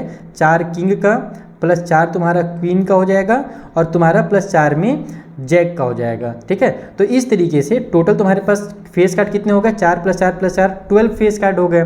तो बस जो प्रोबेबिलिटी होगा फेस कार्ड के आने का वो कितना हो जाएगा, तो यहाँ पर तुम्हारे पास टोटल 12 फेस कार्ड है, डिवाइड बाई में तुम्हारा 52 हो जाएगा।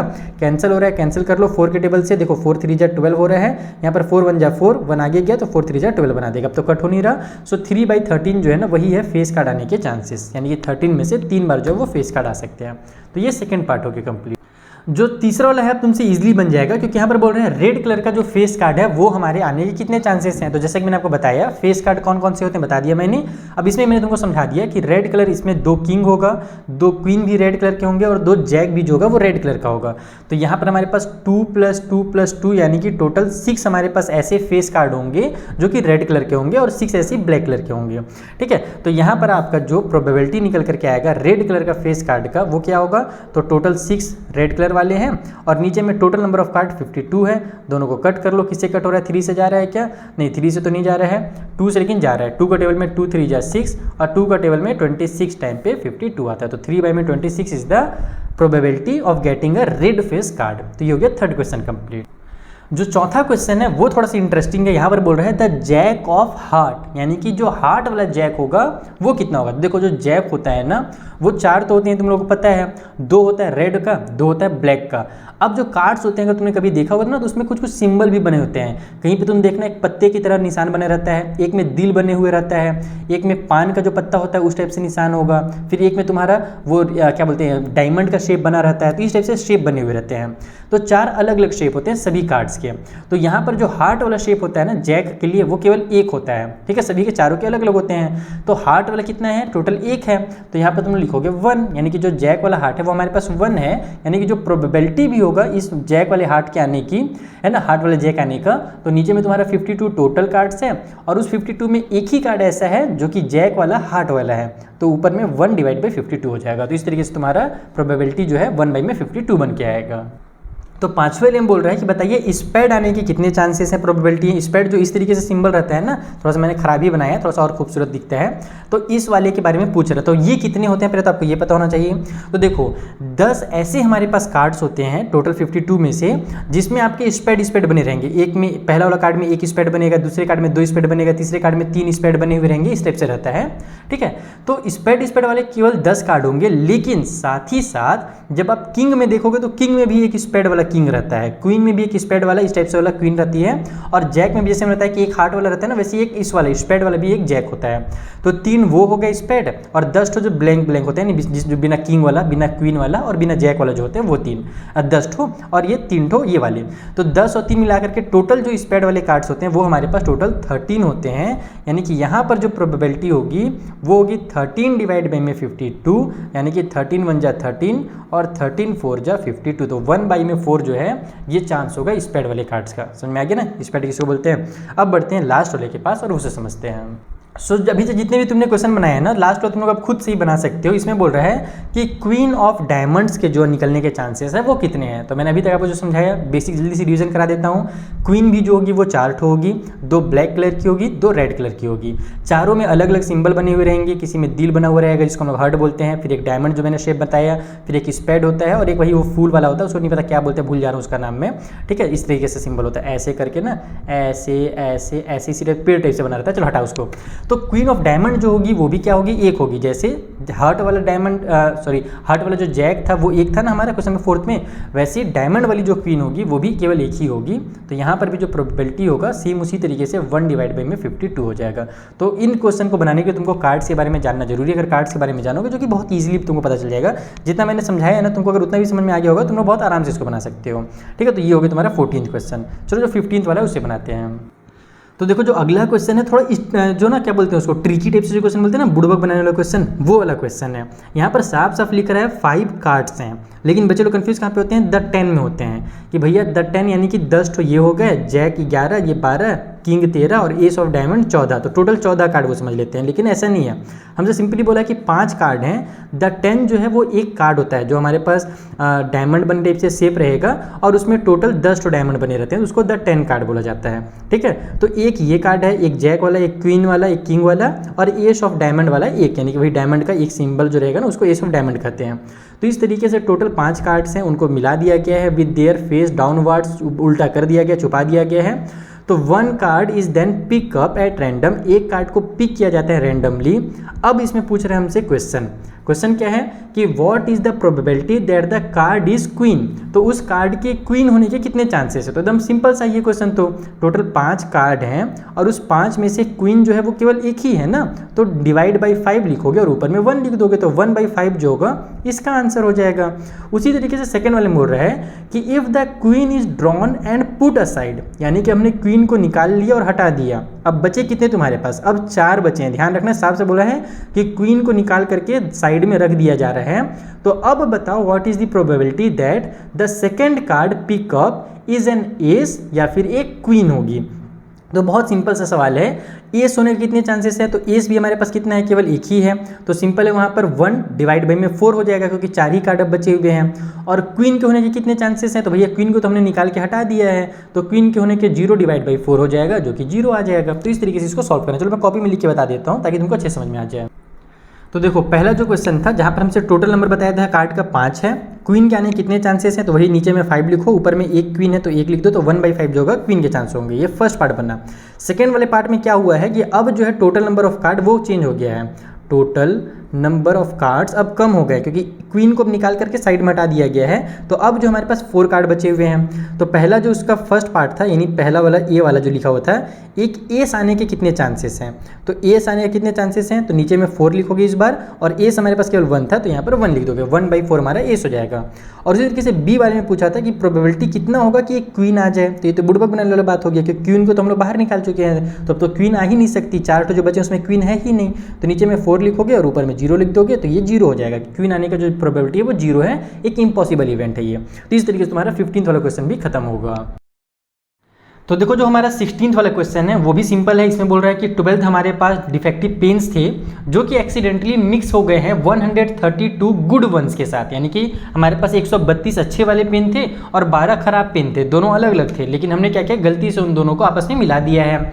और ये जो है ना पॉसिबल नहीं है देख करके ये पता करना कि कौन सा हमारा जो पेन है वो डिफेक्टिव नहीं है या फिर डिफेक्टिव है, ये अपने को पता नहीं चल पा रहा है देख करके, सब एकदम सेम टू सेम दिख रहे थे। तो बस अपने को यहीं पर वही पूछ रहा कि 1 pen is taken out at random from this lot, यानी कि जो ग्रुप बन गया है 132 और ये 12 पेन का जो लॉट बन गया है, इसमें से एक पेन को उठाया जा रहा है, निकाला जा रहा है। अब आपको ये बताना है कि determine the probability that the pen taken out is a good one, यानी कि जो हमने पेन निकाला है वो अच्छा वाला है, इसकी प्रोबेबिलिटी कितनी होगी ये पता करना है। तो बहुत ईजी है, चलो इसको पता करते हैं। तो देखो यहाँ पर डिफेक्टिव कितने पेन से हमारे पास 12 है, गुड वन वाले 132 है, यानी कि टोटल जो पेन है वो 144 पेन हैं उस लॉट में। अब हमको ये प्रोबेबिलिटी पता करना है कि जो गुड वाले पेन है अगर हम वो निकालना चाहें, यानी कि जब हम लोग लॉट में से एक पेन निकालें तो उसके गुड वाले पेन होने के, अच्छे वाले पेन होने के कितने चांसेस हैं। तो यहाँ पर आपको नीचे में देखो टोटल पेन्स लिखना है जो कि 144 है, और अपने को ऊपर में कौन सा लिखना है, तो जितने हमारे पास अच्छे वाले पेन थे 132, बस इसको कट कर दो। तो तुम लोग देखो छोटे नंबर से भी कट कर सकते हो, लेकिन अगर तुमको 12 का टेबल याद होगा तो तुमको ईजिली दिख रहा होगा कि 12 12 जा 144 होता है, ये तो सभी को पता है 12 का स्क्वायर, और साथ ही साथ 12 का टेबल 10 टाइम पे 120 होता है, और 11 टाइम पे हमारा जब पढ़ेंगे तो 120 प्लस 12 मिल करके हो जाएगा 132, यानी 11 टाइम्स पे ये कट हो गया, 12 टाइम पे ये कट हो गया, यानी 11 डिवाइड बाई 12 जो है ये प्रोबेबिलिटी है कि हर 12 में से 11 जो पेन होगा वो हमारा अच्छा वाला होगा। तो बेसिक सा क्वेश्चन था। चलो 17वां क्वेश्चन देखते हैं। 17वां वाले क्वेश्चन में बोला जा रहा है कि एक लॉट है हमारे पास 20 बल्ब का, यानी कि 20 हमारे पास बल्ब हैं टोटल, जिसमें 4 जो है डिफेक्टिव बल्ब हैं, खराब वाले बल्ब हैं। तो 1 bulb is drawn at random from the lot, तो what is the probability that this bulb is defective, यानी कि उस 20 बल्ब के लॉट में 4 बल्ब डिफेक्टिव हैं। हमने क्या किया कि इस 20 बल्ब में से किसी भी एक बल्ब को निकाला, तो बताइए कितना चांसेस है कि वो बल्ब डिफेक्टिव होगा। तो सिंपली 4 में 20 इसका आंसर हो जाएगा, और कट होकर के वो 1/5 आ जाएगा। तो इसको भी मैं फट से लिख दूंगा। सेकेंड वाला रीड कर लेते हैं। Suppose the bulb draw in first वाले क्वेश्चन, यानी जो हमारा फर्स्ट वाला ये वाला पार्ट है, इसमें जो हमने बल्ब निकाला is not defective and is not replaced, यानी कि ये डिफेक्टिव नहीं था और फिर इसको रिप्लेस नहीं किया गया। अब बोल रहा है कि now new bulb is draw at random from the rest, तो अब जो जितने बल्ब बचे हैं उसमें से हमने क्या किया कि एक नया बल्ब निकाला। तो what is the probability that this bulb is not defective, तो अब इसके कितने चांसेस हैं कि वो बल्ब डिफेक्टिव नहीं होगा। इस वाले में पूछ रहा है कि उसके चांसेस बताइए डिफेक्टिव होने के, और इस वाले में पूछ रहा है कि डिफेक्टिव नहीं होने के चांसेस कितने हैं ये बताइए। तो दोनों बहुत बेसिक से हैं, चलो कॉपी में समझा दो। तो देखो यहाँ पर पहले वाले में हम लोग लिखेंगे टोटल बल्ब हमारे पास 20 है, जिसमें से डिफेक्टिव जो है वो 4 है। तो जो प्रोबेबिलिटी हमसे पूछ रहा था कि बल्ब जब हम निकालेंगे तो वो क्या होगा, वो एक डिफेक्टिव बल्ब होगा, इसकी प्रोबेबिलिटी बताइए। तो सिंपल नीचे में 20 लिखो, और डिफेक्टिव वाले कितने हैं तो 4 हैं, तो ऊपर में 4 लिख दो, और कट होकर के 4 1 जा 4 4 5 जा 20, यानी 1/5 बना लेगा, जैसे मैंने पहले समझाया। सेकेंड वाले में क्या बोल रहा है कि हमने क्या किया कि मान लेते हैं कि हमने एक बल्ब निकाला, और वो जो बल्ब था ना वो क्या था, अच्छा बल्ब निकल गया, तो अब उसको हमने रिप्लेस नहीं किया, ठीक है ना, ये बोला था ना क्वेश्चन में। Suppose the bulb is not defective, हाँ वो डिफेक्टिव नहीं था, वो अच्छा बल्ब था, वो हट गया वहाँ पर से। तो अब वहाँ पर पहले तो ये बताओ मुझे कि कितना बल्ब बचा है। तो पहले 20 बल्ब था और एक बल्ब हमने निकाल लिया है, तो बचा कितना अब हमारे पास, तो हमारे पास अब 19 बल्ब बचे। तो यहाँ पर आप लोग लिख सकते हो बल्ब लेफ्ट इन, यहाँ पर क्या वर्ड यूज़ किया था, लॉट वर्ड यूज़ किया था ना, तो यहाँ पर मैं भी लॉट लिख देता हूँ। लॉट में अब कितने बल्ब बचे हैं, तो 20 में से हम लोग 1 माइनस कर देंगे तो बचे हमारे पास 19।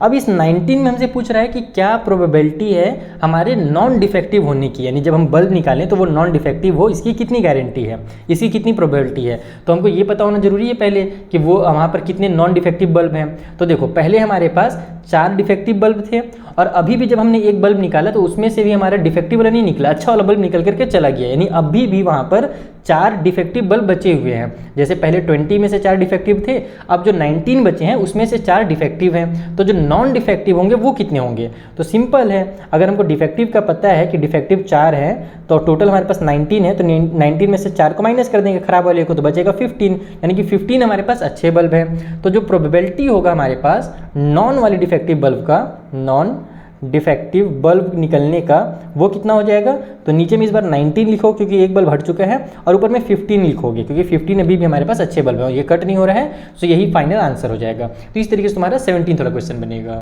अब देखो जो 18वां क्वेश्चन आ रहा है ना, ये है मेरा फेवरेट क्वेश्चन इस एक्सरसाइज का, जो कि बहुत मजेदार है। यहाँ पर केवल आपको प्रोबेबिलिटी ही नहीं, आपको इसमें चैप्टर नंबर जो 5 मैंने पढ़ाया था ना, एपी जिसे हम लोग एरिथमेटिक प्रोग्रेशन कहते हैं, उसका रूल भी यूज करना पड़ेगा, तब जाकर के तुम इस क्वेश्चन को इजीली बना पाओगे। क्वेश्चन क्या है कि एक बॉक्स है जिसमें 90 हमारे पास डिस्क रखे हुए हैं, डिस्क मतलब जानते हो ना, गोल गोल जो रहता है, ठीक है। तो उसमें क्या है, नंबर लिखा हुआ है। सिंपल समझ लो कि बॉक्स में कुछ सामान रखा हुआ है और उसमें 90 सामान है टोटल, और सभी सामान में नंबर लिखा हुआ है 1 से लेकर के 90 तक, यानी कि पहले वाले में 1 लिखा होगा, दूसरे में 2 लिखा होगा, तीसरे में 3 लिखा होगा, ऐसे ही 90 वाला जो नंबर में आएगा उसमें 90 लिखा हुआ है। इस तरीके से बोल रहा है। अब हमसे बोल रहा है कि if one disc is draw at random from the box, एक डिस्क को निकाला जाता है उस बॉक्स से, तो बताइए कि प्रोबेबिलिटी कितनी होगी। पहला हमसे पूछ रहा है कि वो जो है 2 डिजिट का नंबर निकल करके आया, क्योंकि देखो 1 से 90 तक बहुत सारे 2 डिजिट के नंबर हैं। जैसे 1 से 9 तक तो हमारे 1 डिजिट के होंगे, लेकिन 2 डिजिट के भी तो बहुत सारे नंबर है ना।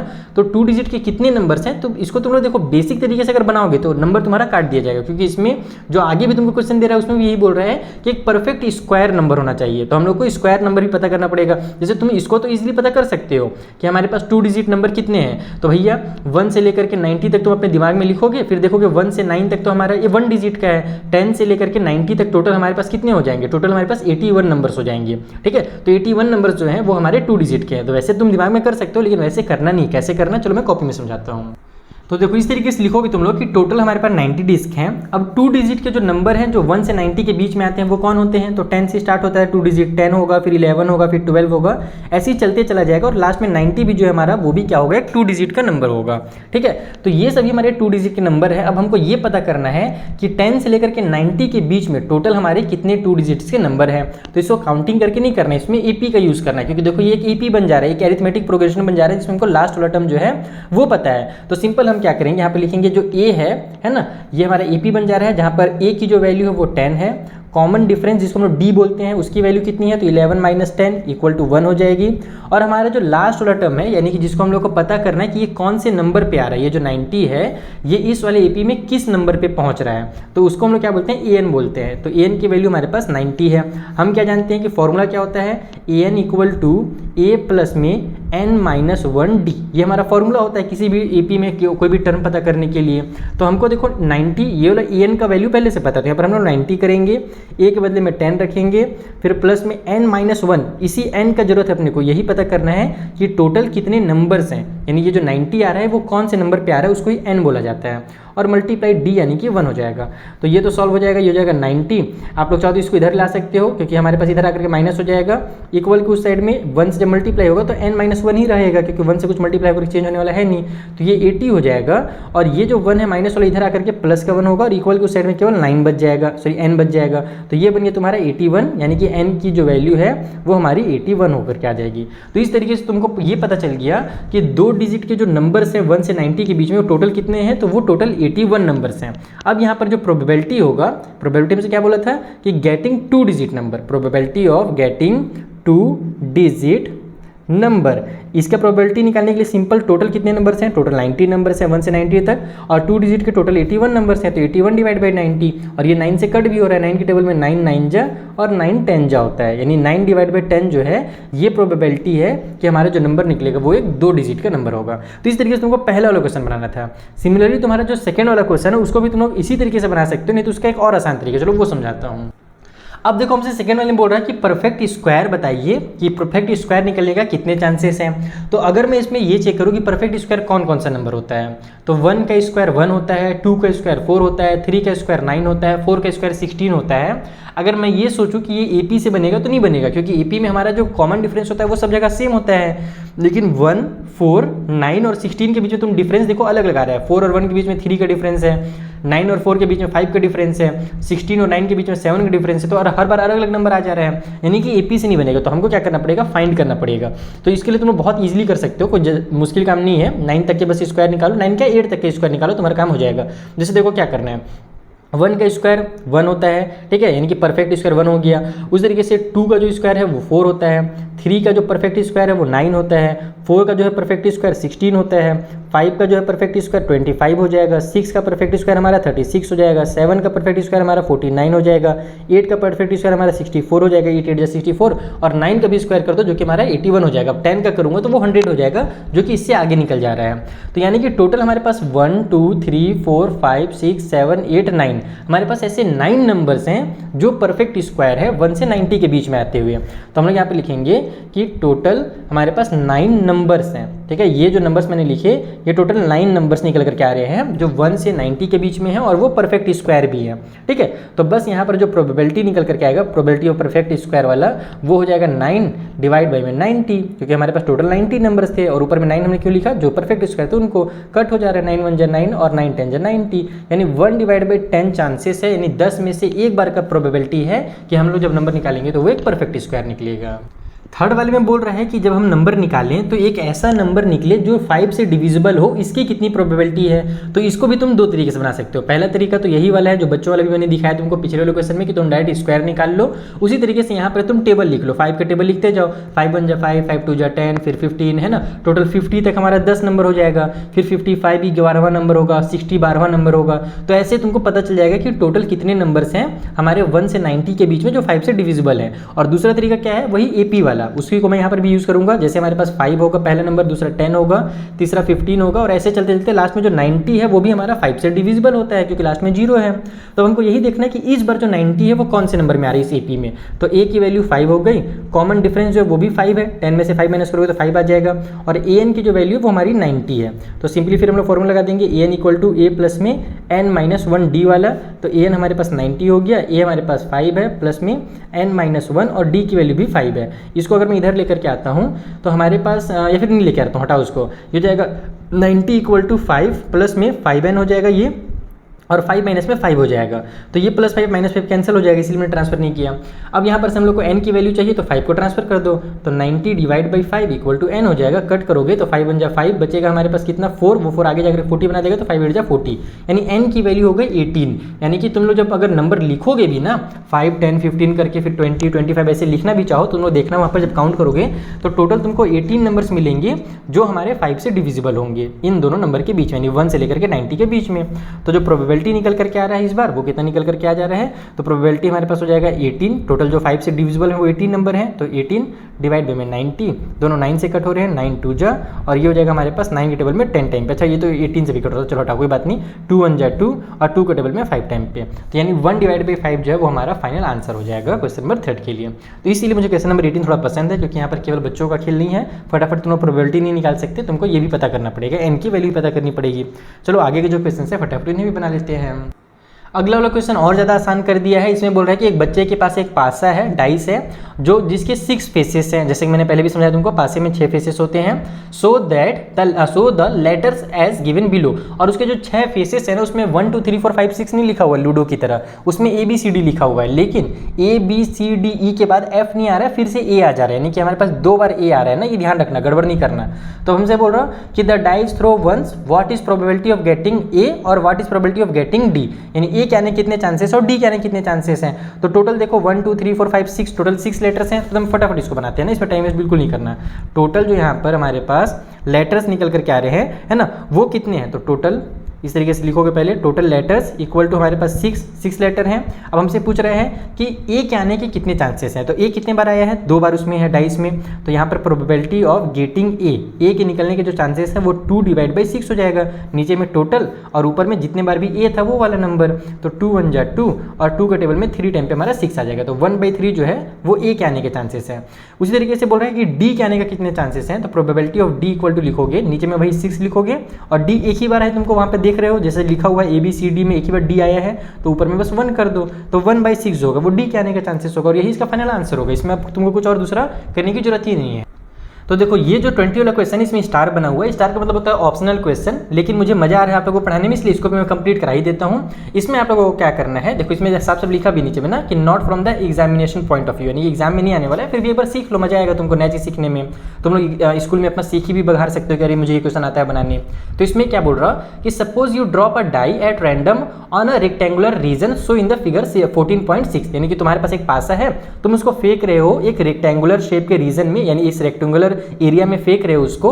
तो बताओ कि क्या प्रोबेबिलिटी है, कितने चांसेस हैं कि जो तुम पासा फेंकोगे ना वो लैंड करेगा इनसाइड द सर्कल, वो इस सर्कल के अंदर चला जाएगा। तुम कहीं पर भी फेंक रहे हो, तुमने जोर से फेंका, नहीं बचपन में बाटी वाटी खेलते थे, कंचे खेलते थे, तो एक गड्ढे के अंदर उसको डालना रहता था बाटी को, तो बस उसी तरीके से समझ सकते हो इसको कि कितने चांसेस हैं कि तुम्हारा इसके अंदर चला जाएगा। और ये जो हमारा सर्कल है इसकी डायमीटर ही बता दी गई है 1 मीटर, रेक्टेंगल का लेंथ है 3 मीटर और ब्रेड्थ जो है वो 2 मीटर है।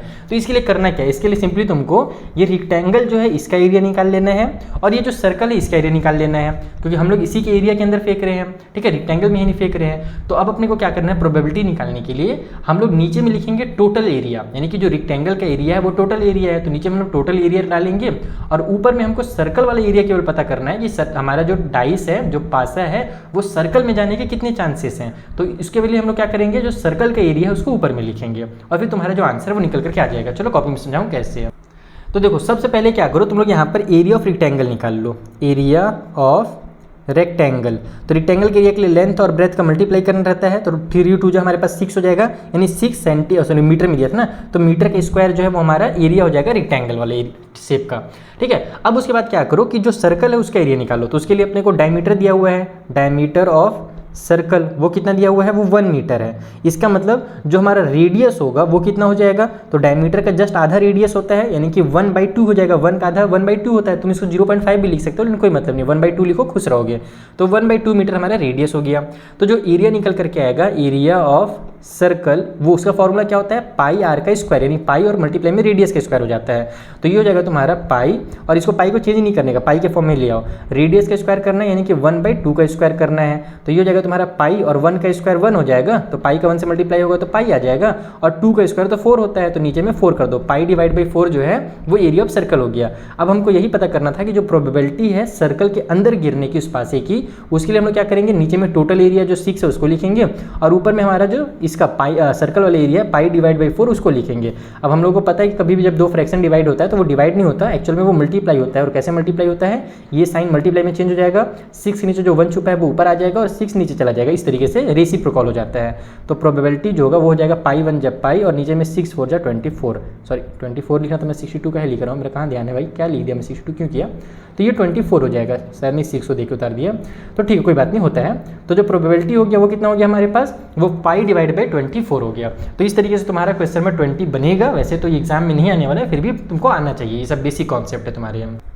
तो देखो 21 वाले क्वेश्चन में क्या बोल रहा है कि एक लॉट है जिसमें 144 बॉल पेन है उसके पास, यानी कि समझ लो सिंपल 144 पेन्स का एक ग्रुप है, लॉट है, जिसमें से 20 जो है ना वो खराब वाले पेन है, एंड अदर आर गुड। तो 20 अगर खराब है तो गुड कितने हुए, तो 144 में से 20 को खराब वाले को माइनस कर दो तो बचेगा 124, इसका मतलब 124 अच्छे वाले पेन है वहाँ पर ना। तो Noori will buy a pen if it is good but will not buy if it is defective, यानी नूरी जो है वो पेन खरीदना चाह रही है, लेकिन अगर वो अच्छा रहेगा तभी खरीदेगी। तो कॉमन सी बात है कि अच्छा रहेगा तो खरीदेगी, खराब रहेगा तो नहीं खरीदेगी, चला के देखेगी, भाई मैं तो बचपन में बहुत चला के देखता था। तो the shopkeeper draw 1 pen at random and give it to her. Shopkeeper जो है वो एक पेन निकालता है और उसको दे देता है। तो बताइए कि कितनी प्रोबेबिलिटी है कि शी विल बाय इट, यानी वो उसको खरीद ले, इसके कितने चांसेस हैं। तो कब खरीदेगी भैया, जब वो अच्छा वाला पेन होगा, यानी कि एक तरह से हमको घुमा करके ही पूछ रहा है कि बताइए कि उस पेन को जो उसने निकाल करके दिया है दुकानदार ने, उसके गुड होने की कितनी प्रोबेबिलिटी है, बस यही पूछ रहा है। और she will not buy it का मतलब है कि उसके खराब होने की कितनी प्रोबेबिलिटी है, क्योंकि कब बाय नहीं करेगी वो, जब वो खराब होगा, डिफेक्टिव होगा। तो बस सिंपल सा क्वेश्चन है, घुमा करके बस लिखा हुआ है। तो देखो यहाँ पर इस तरीके से लिख लो कि टोटल 144 हैं, डिफेक्टिव 20 हैं। तो जैसे मैंने समझाया कि जो अच्छे वाले होंगे 144 में से 20 माइनस करोगे तो 124 आ जाएगा, ठीक है। तो वो बाय कब करेगी, बाय करने का हमसे क्वेश्चन नहीं पूछा पहला वाला कि शी विल बाय इट का प्रोबेबिलिटी कितना है। तो प्रोबेबिलिटी ऑफ बाय मैंने शॉर्टकट में लिख दिया है, बाय तभी करेगी जब 144 वाले में से उसको अच्छे पेन मिलेंगे, यानी कि 124 वाला नंबर मिलेगा। तो नीचे 144 लिखो और ऊपर में अच्छे वाले पेन को लिखो ताकि हमें बाय वाला हो जाए ऑप्शन। अब ये कट हो रहा है, किससे कट हो रहा है, तो 4 से जा रहा है कि यस 4 से जा रहा है। देखो 4 का टेबल में 4 3 जा 12, 4 1 जा 4 हो जाएगा। नीचे में हमारे पास 4 3 जा 12 होगा, बचेगा 2 आगे जगह 24 बना देगा, तो 4 6 जा हमारा 24 हो जाएगा। तो 31 बाई में 36 ये चांसेस है कि जो नूरी है वो उस पेन को खरीद लेगी, ये ज़्यादा चांसेस हैं। अब हमसे पूछ रहा है कि वो नहीं बाय करेगी, इसके कितने चांसेस हैं। तो नहीं बाय करने वाला कौन सा, कब नहीं बाय करेगी, जब जो टोटल पेन है उसमें से उसको डिफेक्टिव पेन मिल जाए तब वो नहीं बाय करेगी। तो यहाँ पर सेकेंड वाले में करो प्रोबेबिलिटी ऑफ नॉट बाय, तो बाय नहीं करेगी कब, जब उसको खराब पेन मिल जाएगा, यानी 144 में से जो 20 है वो अगर निकल करके आ जाए तो वो बाय नहीं करेगी। तो फिर ये 4 से कट हो रहा है, 4 के टेबल में 4 5 जा 20 और 4 के टेबल में जैसे हमने देखा 36 टाइम पे 144 आता है। तो 5/36 जो है ये चांसेस है उसके नहीं बाय करने के, यानी कि ज़्यादा चांसेस किसके हैं, तो बाय करने के। 36 में से 31 टाइम वो बाय कर सकती है और 36 में से 5 टाइम वो बाय नहीं कर सकती है। तो ये हो गया तुम्हारा 21 क्वेश्चन। चलो 22 देखा जाए। तो देखो अब आया है एक जोरदार क्वेश्चन जो कि बहुत मजा आएगा बनाने में। इसमें बोल रहा है कि आप एग्जाम्पल नंबर 13 को देखिए और इस टेबल को फिल कीजिए। अभी आपको कुछ नहीं समझ में आया होगा, पहले तुम एग्जाम्पल नंबर 13 को देखो। देखो यहाँ पर क्या दिया हुआ है ना, हमसे बोल रहा है कि हमारे पास 2 पासे हैं, एक ब्लू कलर का है और एक ग्रे कलर का है, दोनों को एक साथ फेंका जा रहा है। तो फेंकेंगे तो मान लो किसी में मान लो 2 आ गया और दूसरे वाले मान लो 6 आ गया, तो 2 और 6 मिलाकर कितना आ गया, दोनों का सम 8 आ गया। तो यहाँ पर हमसे वही सब क्वेश्चन किया गया है कि जब दोनों को फेंका जा रहा है तो write down all the possible outcomes, और यहाँ पर देखो पूरे पॉसिबल आउटकम्स भी लिखे गए हैं। जैसे कि मान लो इसमें भी 1 आएगा, दूसरे वाले में भी 1 आएगा, फिर मान लो इसमें 2 आ गया लेकिन दूसरे वाले में 1 आ गया, इसमें मान लो 3 आ गया लेकिन दूसरे वाले में 1 आ गया, इसमें मान लो 4 आ गया लेकिन दूसरे में 1 ही आएगा। तो इस तरीके से बहुत सारे पॉसिबल आउटकम्स है। तो टोटल कितने पॉसिबल आउटकम्स निकल कर के आ रहे हैं, टोटल 36 पॉसिबल आउटकम्स निकल कर के आ रहे हैं। जैसे मान लो कि इसमें 1 आया, इसमें 2 आ गया, फिर इसमें हमारे पास 2 आया तो इसमें भी 2 है, इसमें 3 है, इसमें भी 2 है, इसमें 4 है, इसमें 2 ही है, इसमें 5 है, इसमें 2 है, इसमें 6 है, इसमें 2 है। फिर इस तरीके से 1 3 2 3, फिर इसमें मान लो 3 आया, इसमें भी 3 आया, इसमें 4 आया, इसमें 3 आया। इस तरीके से सारे पॉसिबल आउटकम्स को यहाँ पे लिखा गया है। तो टोटल यहाँ पर 36 पॉसिबल आउटकम्स हो रहे हैं। अब वही क्वेश्चन किया जा रहा है कि what is the probability that sum of the 2 numbers appearing on the top of the dice is 8, यानी कि इस वाले आपका जो प्रोबेबिलिटी निकल करके आ रहा है उसमें कितने चांसेस हैं कि जो सम निकल करके आएगा दोनों डाइस का वो 8 निकल करके आएगा। तो यहाँ पर देखो वो चीज़ को एरो करके तो समझाया भी गया है कि मान लो इसमें तुम्हारा 6 आ गया और इसमें तुम्हारा 2 निकल करके आ रहा है, तो 6 और 2 जब आएगा तो 8 होगा। मान लो इसमें 5 आ रहा है और इसमें हमारा 3 आ रहा है तो भी 8 हो जाएगा। मान लो इसमें हमारा 4 आ रहा है और इसमें हमारे पास 4 आ गया तो भी 8 हो जाएगा। मान लेते हैं कि इसमें हमारा 3 आ रहा है लेकिन इसमें 5 आ जा रहा है, जिस चीज़ का उल्टा हो जा रहा है, तो भी हमारा 8 हो जाएगा। और जैसे शुरू में हमने 6 और 2 देखा था, मान लो इसमें अब 2 आ गया और इसमें 6 आ गया तो 2 और 6 हो गया तो भी हमारा 8 हो जाएगा। तो 1 2 3 4 5 बार ऐसा चांसेस है कि हमारा 8 निकल करके आ रहा है। और इसलिए हम लोग यहाँ पर जब लिखेंगे प्रोबेबिलिटी ऑफ इवेंट, यानी कि जो हमारा 8 आने के जो चांसेस हैं सम में, तो नीचे में 36 लिखेंगे क्योंकि टोटल हमारे पास 36 चांसेस हैं और उसमें से 5 टाइम्स हमारे 8 आ रहे हैं, तो 5/36 जो होगा वो हमारा आंसर हो जाएगा। तो इस तरीके से तुम्हारा ये पहला क्वेश्चन जो है कंप्लीट हो रहा है। उसी तरीके से इसी में सेकेंड वाला भी समझो ताकि तुमको वो टेबल से समझ में आ जाए। 13 आने का कितने चांसेस हैं, तो तुम देखो कि इसमें किसी भी नंबर को कभी भी ऐड करो तो 13 निकल करके नहीं आ रहा। जैसे 6 + 6 लास्ट में तुम्हारा 12 जा रहा है, उससे ऊपर तो जा ही नहीं रहा है। 6 + 6 के बाद 6 + 5 करोगे तो 11 ही आएगा। दोनों में 6 से ज़्यादा थोड़ी आ सकता है, डाइस में तो 6 नंबर ही होते हैं केवल। तो हमारे पास 13 नहीं आने वाला, तो 13 एक बार भी नहीं आ रहा है, इसलिए ऊपर में 0 लिखोगे, नीचे में 36 यानी कि 0 हो जाएगा, जिसको हम लोग इम्पॉसिबल इवेंट बोलते हैं। मैंने स्टार्टिंग में वीडियो की इसको एक्सप्लेन भी किया था।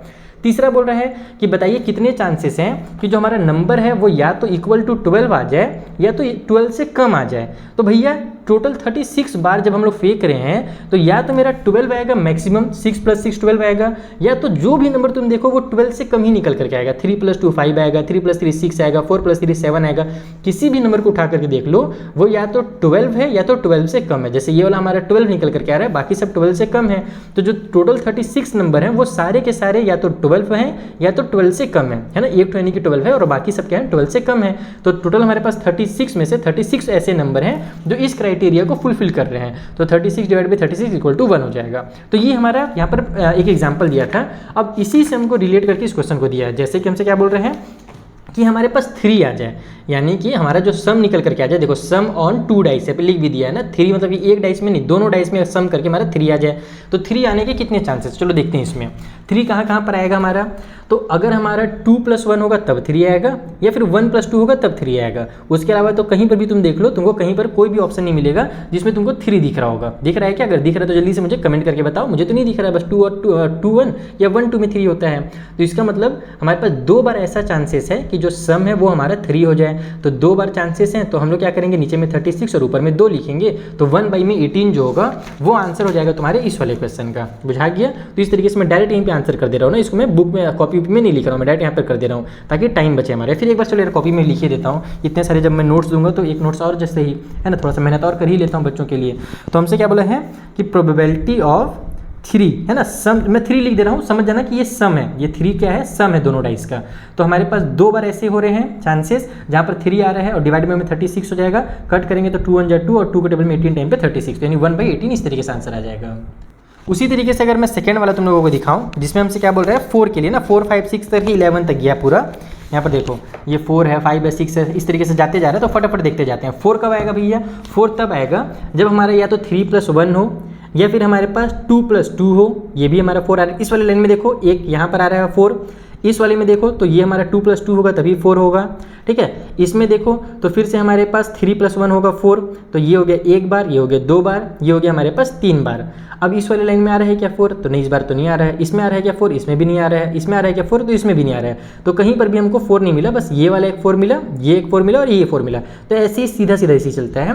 तो हमारे पास 3 बार ऐसे चांसेस हुए कि जब हमारा 4 निकल करके आ रहा था सम। तो सेकंड वाले के लिए प्रोबेबिलिटी ऑफ 4 लिखता हूँ मैं, यानी कि सम जो है 4 निकल करके आया। कितने चांसेस हुए, 3 बार हुए थे ऐसा, तो 3 / 36 हो जाएगा।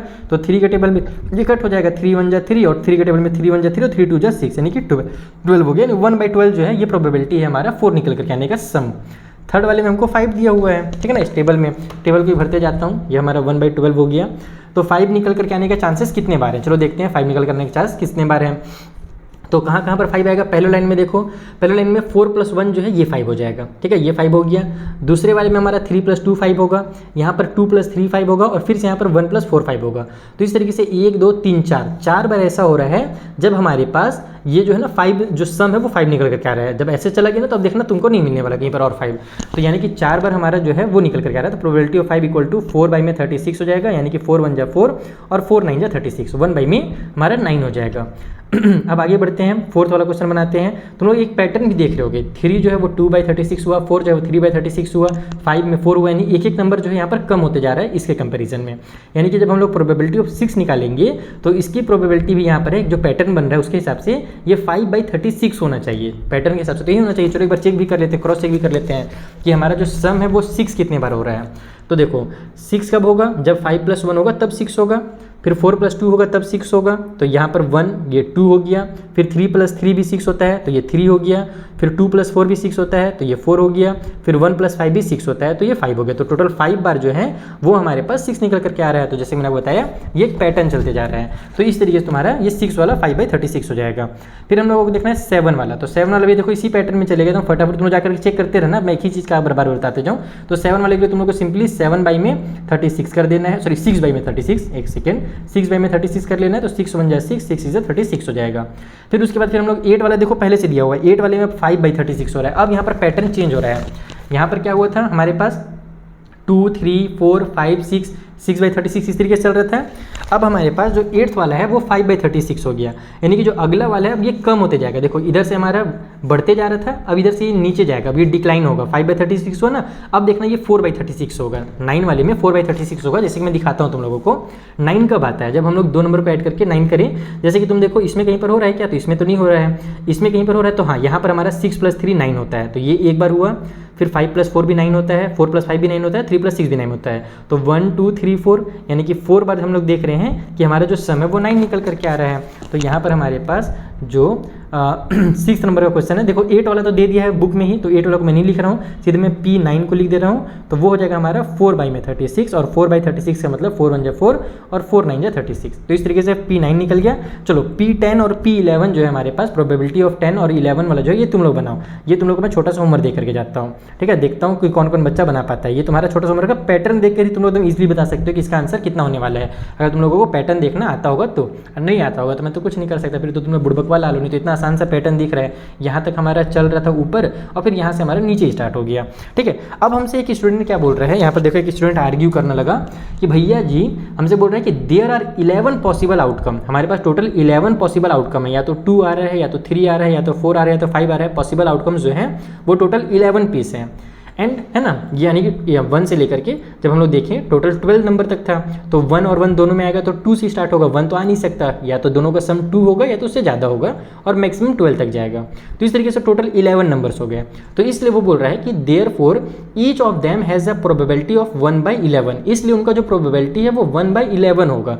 लेकिन ये तो गलत बात है, हमने क्या देखा कि जैसे हम लोग 2 का जब प्रोबेबिलिटी निकाले तो 1/36 था, 3 का निकाले तो 1/18 था, 4 का निकाले तो 1/12 था। इसी तरीके से हमारे पास अलग अलग नंबर निकल कर क्या आ रहा है, लेकिन वो बोल रहा है कि नहीं 1/11 होगा। तो क्या तुम इसके एग्री करते हो इसके आर्गूमेंट से? तो बिल्कुल नहीं, हम इसके आर्गूमेंट से एग्री नहीं करते हैं, क्योंकि सभी नंबर का जो प्रोबेबिलिटी है वो अलग अलग निकल करके आ रहा है, ना कि 1/11 निकल करके आ रहा है सभी का, ठीक है। तो इस तरीके से तुम्हारा क्वेश्चन में जो 22 बच्चा लोग वो होता है खत्म। आई होप तुमको अच्छे से समझ में आ गया होगा। अगर कोनो भी डाउट हो तो टेलीग्राम और इंस्टाग्राम का लिंक दे दिए हम लोग डिस्क्रिप्शन बॉक्स में, वहाँ से जाकर के डाउनलोड कर लो हमारे नोट्स को, या फिर अपने डाउट्स जो है वो डिस्कस कर लो। अगला वाला क्वेश्चन भी मजेदार क्वेश्चन है। इसमें क्या बोल रहा कि एक गेम खेला जा रहा है, consist of tossing 1 rupee coin 3 times, यानी कि एक रुपये का सिक्का है जिसको 3 बार उछाला जाएगा और आप लोगों को वहाँ पर एक गेम खिलाया जाएगा। गेम क्या है उसमें आगे समझते हैं। And noting it outcome each time, और उसके जो आउटकम्स है वो लिखे जाएंगे। अब Hanif win if all the tosses give the same result, यानी कि हनीफ जो है वो जीत जाएगा अगर जो टॉस जब किया जाए ना, और जो तीनों बार हम लोग उछालो, तीनों बार अगर सेम चीज़ आ गया तभी हनीफ जीतेगा। यानी कि मान लो हमने उछाला तीनों बार सिक्का और हर बार हेड हेड हेड आया तो वो जीतेगा, या फिर तीनों बार टेल टेल टेल आ गया तो भी वो जीत जाएगा। यानी अलग नहीं आना चाहिए, सेम चीज़ आना चाहिए। और लॉस अदरवाइज, या फिर अगर कुछ और आ गया तब तो वो हार जाएगा। यानी मान लो कि 2 बार हेड आया और 1 बार टेल आ गया तब तो हार गया, या फिर 2 बार टेल आ गया फिर 1 बार हेड आ गया तो भी हार जाएगा। तो हमसे बोल रहा है कि calculate the probability that Hanif will loss the game. तो बताइए कि कितने चांसेस हैं कि वो गेम को हार जाएगा। तो सबसे पहले तुमको ये समझना पड़ेगा कि जब हम 3 बार सिक्के को उछालते हैं तो क्या क्या चीज़ें आने की चांसेस हैं, पहले आप लोग ये समझो, उसके बाद ही तुम समझ पाओगे कि इसका आंसर कैसे निकालना है। चलो कॉपी में समझाओ। तो देखो यहाँ पर हम सबसे पहले ये जानेंगे कि क्या क्या पॉसिबल आउटकम्स हैं हमारे लिए। जैसे मैंने बताया कि मान लेते हैं कि तीनों बार हेड हेड और हेड आ गया तब तो हनीफ जीत जाएगा, लेकिन अगर पहले बार हेड आया फिर दूसरे बार हेड आया और तीसरे बार टेल आ गया तब तो बेचारा हार जाएगा। या फिर ये भी हो सकता है कि एक बार हेड आ जाए फिर हमारा टेल आ जाए और फिर से हेड आ जाए तो भी वो हार जाएगा। एकदम इसको तुम ध्यान समझना, सीक्वेंस बना रहा हूँ मैं। फिर और क्या क्या पॉसिबल है, या फिर ये भी पॉसिबल है कि टेल पहले आ जाए और बाद में 2 हेड आ जाए, ये भी तो पॉसिबल है ना कि पहले टेल आ जाए फिर 2 हेड आ जाए। या फिर ये भी पॉसिबल है कि 2 बार टेल आ जाए और फिर 1 बार हेड आ जाए और वो हार जाए, ये भी पॉसिबल है भैया, कुछ भी हो सकता है। या फिर ये भी पॉसिबल है कि 1 बार पहले टेल है फिर हेड है और फिर टेल आ जाए, जैसे यहाँ पर हमारे पास हेड टेल हेड हुआ था, इस बार टेल हेड टेल हो जाए, ऐसे भी पॉसिबल है, कुछ भी हो सकता है। या फिर एक और चांसेस है, एक और क्या 2 और पॉसिबिलिटीज़ है कि हमारे पास मान लो हेड आया और फिर 2 टेल आ गया तो भी हार जाएगा, फिर या फिर टेल टेल टेल आ गया तो वो जीत जाएगा। तो इतने ही टोटल हमारे पास पॉसिबल आउटकम्स हैं जो हो सकते हैं, इसके अलावा तो कुछ और हो नहीं सकता। तुम दिमाग लगा कर चेक कर लो कि और कुछ हो सकता है क्या, तो नहीं हो सकता। तो टोटल कितने पॉसिबल आउटकम है, 1 2 3 4 5 6 7 8, यानी कि टोटल जो हमारा पॉसिबल आउटकम्स है वो टोटल 8 पॉसिबल आउटकम है। ठीक है, अब हनीफ इसमें से हारेगा कितनी बार, तो भैया ये 2 बार तो वो जीत जा रहा है, ये वाला और ये वाला आ गया तो जीत गया, बाकी कोई सा भी आएगा तो हार जाएगा। तो वो हारेगा कब, Hanif will lose the game, वो कब गेम को हारेगा, जब इस 8 में से 2 बार वो जीतने वाला है तो बाकी जो 6 बार बचे हुए हैं ना, इस 6 बार की वजह से वो क्या हो सकता है, हार सकता है। यानी कि जो प्रोबेबिलिटी होगी हनीफ के हारने की वो कितनी होगी, तो टोटल 8 में से वो 6 बार हार सकता है, यानी कि 2 को टेबल में 2 3 जा 6 और 2 4 जा 8, तो 3/4 टाइम्स जो है ना वो हार सकता है। तो ये इसका फाइनल आंसर होगा। तो तुम लोगों को इस क्वेश्चन में क्या समझ में आया कि मेन है ये वाला पैटर्न, अगर तुमने इस पैटर्न को बना लिया तो तुम क्वेश्चन को बना लोगे, अगर पैटर्न नहीं बना पाए तो बबुआ फिर खेल खत्म हो जाएगा तुम्हारा। तो देखो यहाँ पर 24 वाला भी मजेदार क्वेश्चन, इसमें बोल रहा है कि एक पासा है, टाई है, जिसे थ्रो किया जा रहा है 2 बार फेंका जा रहा है। तो बताइए कि क्या प्रोबेबिलिटी है कि 5 will not come up either time, यानी कि दोनों बार क्या होगा 5 हमारा ऊपर में नहीं आएगा, इसके कितने चांसेस हैं। और दूसरा बोल रहे हैं कि 5 will come at least once, यानी कि कम से कम एक बार जो है ऊपर में 5 आ जाए, इसके कितने चांसेस हैं। आपको एक हिंट भी दिया हुआ, ये भी समझा दिया है कि देखो यहाँ पर जो लिखा हुआ है ना कि जो पासा है उसको हम लोग 2 बार फेंक रहे हैं। अगर तुम इसमें कंफ्यूज हो रहे हो तो तुम इसको ये भी समझ सकते हो कि मान लो तुम्हारे पास 2 पासा हैं अलग अलग, जैसे वहाँ पर था ना एक ब्लू और ग्रे कलर का, तो वैसे ही मान लो कि 2 पासा हैं और दोनों को फेंका जा रहा है, दोनों का सेम ही मतलब होगा, चाहे तुम एक पासा को 2 बार फेंको या 2 पासा को एक साथ फेंको। जो यहाँ पर लिखा भी हुआ है कि throwing 2 dice simultaneously are treated as the same experiment, दोनों सेम ही चीज़ें होती हैं। ठीक है, तो अब इसको कैसे बनाना है चलो समझते हैं डिटेल में। तो इस क्वेश्चन को बनाने के लिए हम लोग फिर से इस टेबल का यूज़ करेंगे और इसमें से समझ जाएंगे, बाकी एग्जाम में आए तो तुम लोग ये टेबल खुद से भी बना सकते हो और नहीं भी बनाओगे तो यहाँ पर ही तुमको समझ में आ जाएगा। देखो क्या करना है, हमसे क्या बोल रहे हैं कि 5 जो है वो हमारा नहीं है ऊपर में, यही बोला है ना सबसे पहला कि 5 will not come up either time, यानी कि दोनों में हमारे पास 5 नहीं आना चाहिए। तो जब 2 पासा को फेंकते हैं तो टोटल जो आउटकम्स होता है वो 36 होता है, जैसे कि मैंने पहले आपको समझा दिया कि 6 × 6 = 36 टोटल आउटकम्स होते हैं जब हम लोग 2 पासा को फेंकते हैं तो। ठीक है, यहाँ पर देखो करके भी दिखाया था इसने। अब हमसे बोल रहा है कि अब पहले तो हम लोग को ये पता करते हैं ना सबसे पहले कि हमारे पास 5 जो है वो कितने बार आ रहा है। जब हमको ये पता चल जाएगा तो ये हम आराम से पता कर सकते हैं कि 5 कितने बार नहीं आ रहा है। तो जैसे देखो यहाँ पर हमारे पास 5 निकल कर क्या आ जाएगा, पहले वाले पासे में 5 आएगा, दूसरे में भले ना आए, तो लेकिन 5 तो आ गया अप में। ठीक है, फिर उसी बार यहाँ पर भी 5 आ जा रहा है, यहाँ पर भी 5 आ रहा है, यहाँ पर भी 5 आ रहा है, यहाँ भी 5 आ रहा है। तो 1 2 3 4 5 बार तुमको 5 दिख गया। अब देखो यहाँ भी 5 दिख रहा है तो 6 बार हो गया। फिर ये यहाँ पर भी एक 5 दिख रहा है तो 7 बार हो गया। यहाँ पर भी 5 दिख रहा है तो 8 बार हो गया। ये हो गया 9 बार और ये हो गया 10 बार। यानी कि 10 बार ऐसे चांसेस मुझे दिख रहे हैं जहाँ पर हमारे पास क्या हो रहा है, 5 जो है ना वो निकल करके आ जा रहा है। ठीक है, 10 बार ही हुआ ना। ऐसे एक बार यहाँ पर भी है, एक सेकेंड, कहाँ पर है, 1, ये हो गया 2, ये हो गया 3, ये 4, ये 5, अच्छा ये इसको छोड़ दिया था मैं, ये 6 हो गया, 6 इधर हो रहा है और इधर हमारे पास 5, तो टोटल 11 बार ऐसा हो रहा है। 11 बार ऐसे पॉसिबिलिटी है कि जब हम पासा को फेंकें तो हमारे पास क्या निकल करके आ जाए, तो 5 निकल करके आ जाए। ठीक है, तो अब हम लोग 11 बार हमको पता चल गया कि 5 निकलने का चांसेस हैं और टोटल 36 बार हमने फेंका था।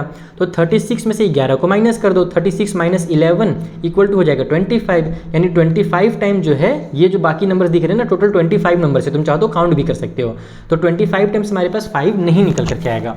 तो तुम इसको किस तरीके से लिख सकते हो, इसको फिर वैसे ही लिख सकते हो तुम लोग कि टोटल हमारे पास, टोटल, एक सेकेंड फोकस कर लेता हूँ इसमें ताकि तुम लोग क्लियरली दिखे, जो टोटल आउटकम्स हैं वो कितने हैं। तो टोटल आउटकम्स को तुम ऐसे लिखोगे एग्जाम में आएगा तो 6 × 6 इक्वल टू 36 हमारे पास टोटल आउटकम्स होंगे।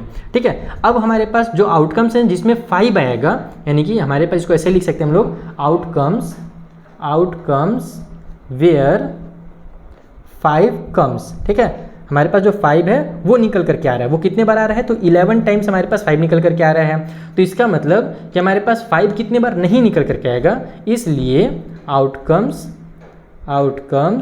वेयर 5 विल नॉट कम्स, 5 हमारा नहीं निकल करके आएगा। ये कितने बार हो रहा है, तो 36 माइनस 11 इक्वल टू 25 बार हमारे पास ऐसा हो रहा है कि जहाँ पर 5 निकल करके नहीं आ रहा है। तो पहले वाले में हमसे क्या बोला था, यही चीज़ पूछा था कि प्रोबेबिलिटी कितनी है कि 5 नहीं है। ठीक है, तो मैं शॉर्टकट में बस नॉट कम लिख दे रहा हूँ, तुम चाहो तो पूरा लिख सकते हो 5 विल नॉट कम वगैरह। तो 5 नहीं निकल करके आने वाला है 25 बार, तो ऊपर में 25 और नीचे में 36 लिखो और कट नहीं हो रहा तो ये इसका आंसर हो जाएगा।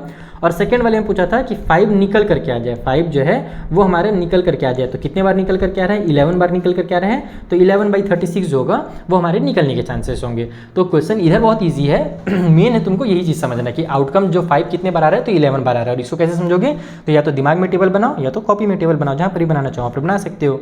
तो ये 24 भी खत्म, एक लास्ट क्वेश्चन बचा हुआ 25 वाला, उसके बाद हम लोग सब गंगा नहाने चलेंगे।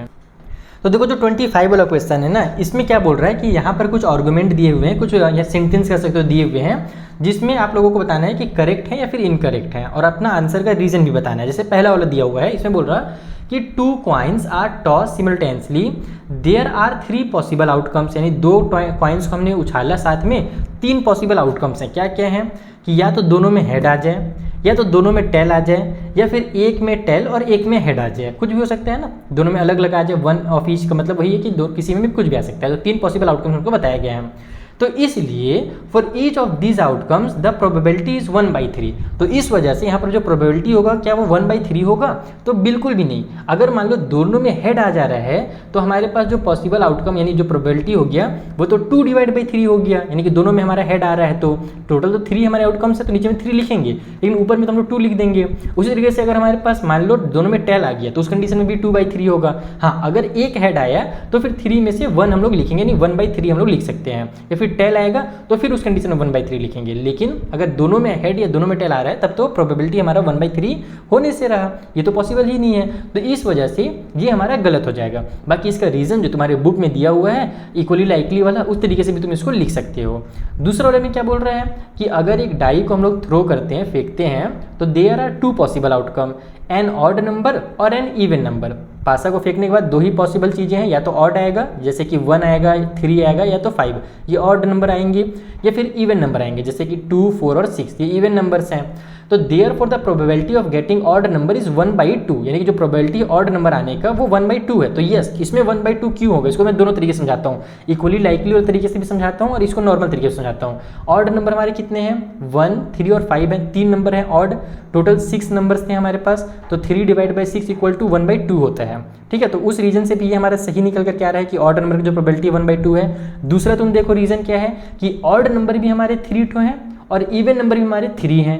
तो ऑड के आने के और इवन के आने के बराबर बराबर चांसेस है, जिसको हम लोग इक्वली लाइकली कहते हैं। तो जब इक्वली लाइकली होता है तो वहाँ पर हमारा 1/2 हो जाता है कि आधा आधा दोनों का चांसेस आने का। तो इस वजह से भी इसको 1/2 तुम कह सकते हो। बाकी अपने वर्ड में भी लिख सकते हो इन चीज़ों को जो मैंने एक्सप्लेन किया, या फिर तुम लोग अपने बुक से देख सकते हो कि तुम्हारी बुक में किस तरीके से लिखा है। जैसे लिखना चाहो वैसे तुम लोग इसका आंसर लिख सकते हो। बाकी कमेंट करके भी तुम लोग, जो बच्चे लोग देख रहे हो इस वीडियो को लास्ट तक जुड़े हुए हो, उन लोग कमेंट करके भी इसके अपने वर्ड्स में आंसर जरूर बताना, ताकि जो बच्चे को समझ में नहीं आया होगा कि एग्जाम में कैसे लिखना है इंग्लिश में, और वो बुक वाला अगर नहीं लिखना चाहते हैं तो एक ईजी वे में तुम लोग आंसर लिख करके जल्दी से कमेंट बॉक्स में बता दो। और जिसका सबसे प्यारा आंसर रहेगा उसे भी मैं जरूर कोशिश करूंगा पिन करने का, या फिर हर्ट तो जरूर दूंगा, ताकि बाकी बच्चे भी उस कमेंट को पढ़ के चीज़ों को सीख सकें। तो चलो प्यारे बच्चों, यहाँ पर हमारा ये जो पूरा का पूरा बुक है क्लास 10th NCERT का नया वाला बुक, ये होता है खत्म। कुछ चीज़ें बची हुई हैं, प्रूफ्स वगैरह बची हुई हैं, इनका कोई जरूरत नहीं है आप लोगों को करने के लिए। पहले आप लोग पूरा कंप्लीट करो बुक, उसके बाद RD शर्मा या RS कर रहे हो तो वो भी अच्छी बात है, नहीं कर रहे हो तो मैंने जैसे कि पहले भी बताया था कि मैंने बहुत सारे आप लोगों के लिए सैम्पल पेपर्स बनाए हैं, नोट्स बनाए हैं, सैम्पल पेपर विद सॉल्यूशन है, PYQs हैं, और वो मेरे एक सीक्रेट नोट्स के फॉर्म में आ रहा है। अगर आपको वो चीज़ें परचेस करनी है तो आप लोग मुझे नंबर पर मैसेज भी कर सकते हो, वहाँ पर से भी तुमको मैं लिंक प्रोवाइड करा दूंगा, या फिर डायरेक्ट तुम लोग डिस्क्रिप्शन बॉक्स में देखो या कमेंट बॉक्स में देखो, वहाँ पर तुमको लिंक मिल जाएगा, उसमें क्लिक करना तो सीधे तुम लोग उन नोट्स तक पहुँच जाओगे। चलो मिलेंगे नेक्स्ट वीडियो में, तब तक के लिए थैंक यू फॉर वॉचिंग।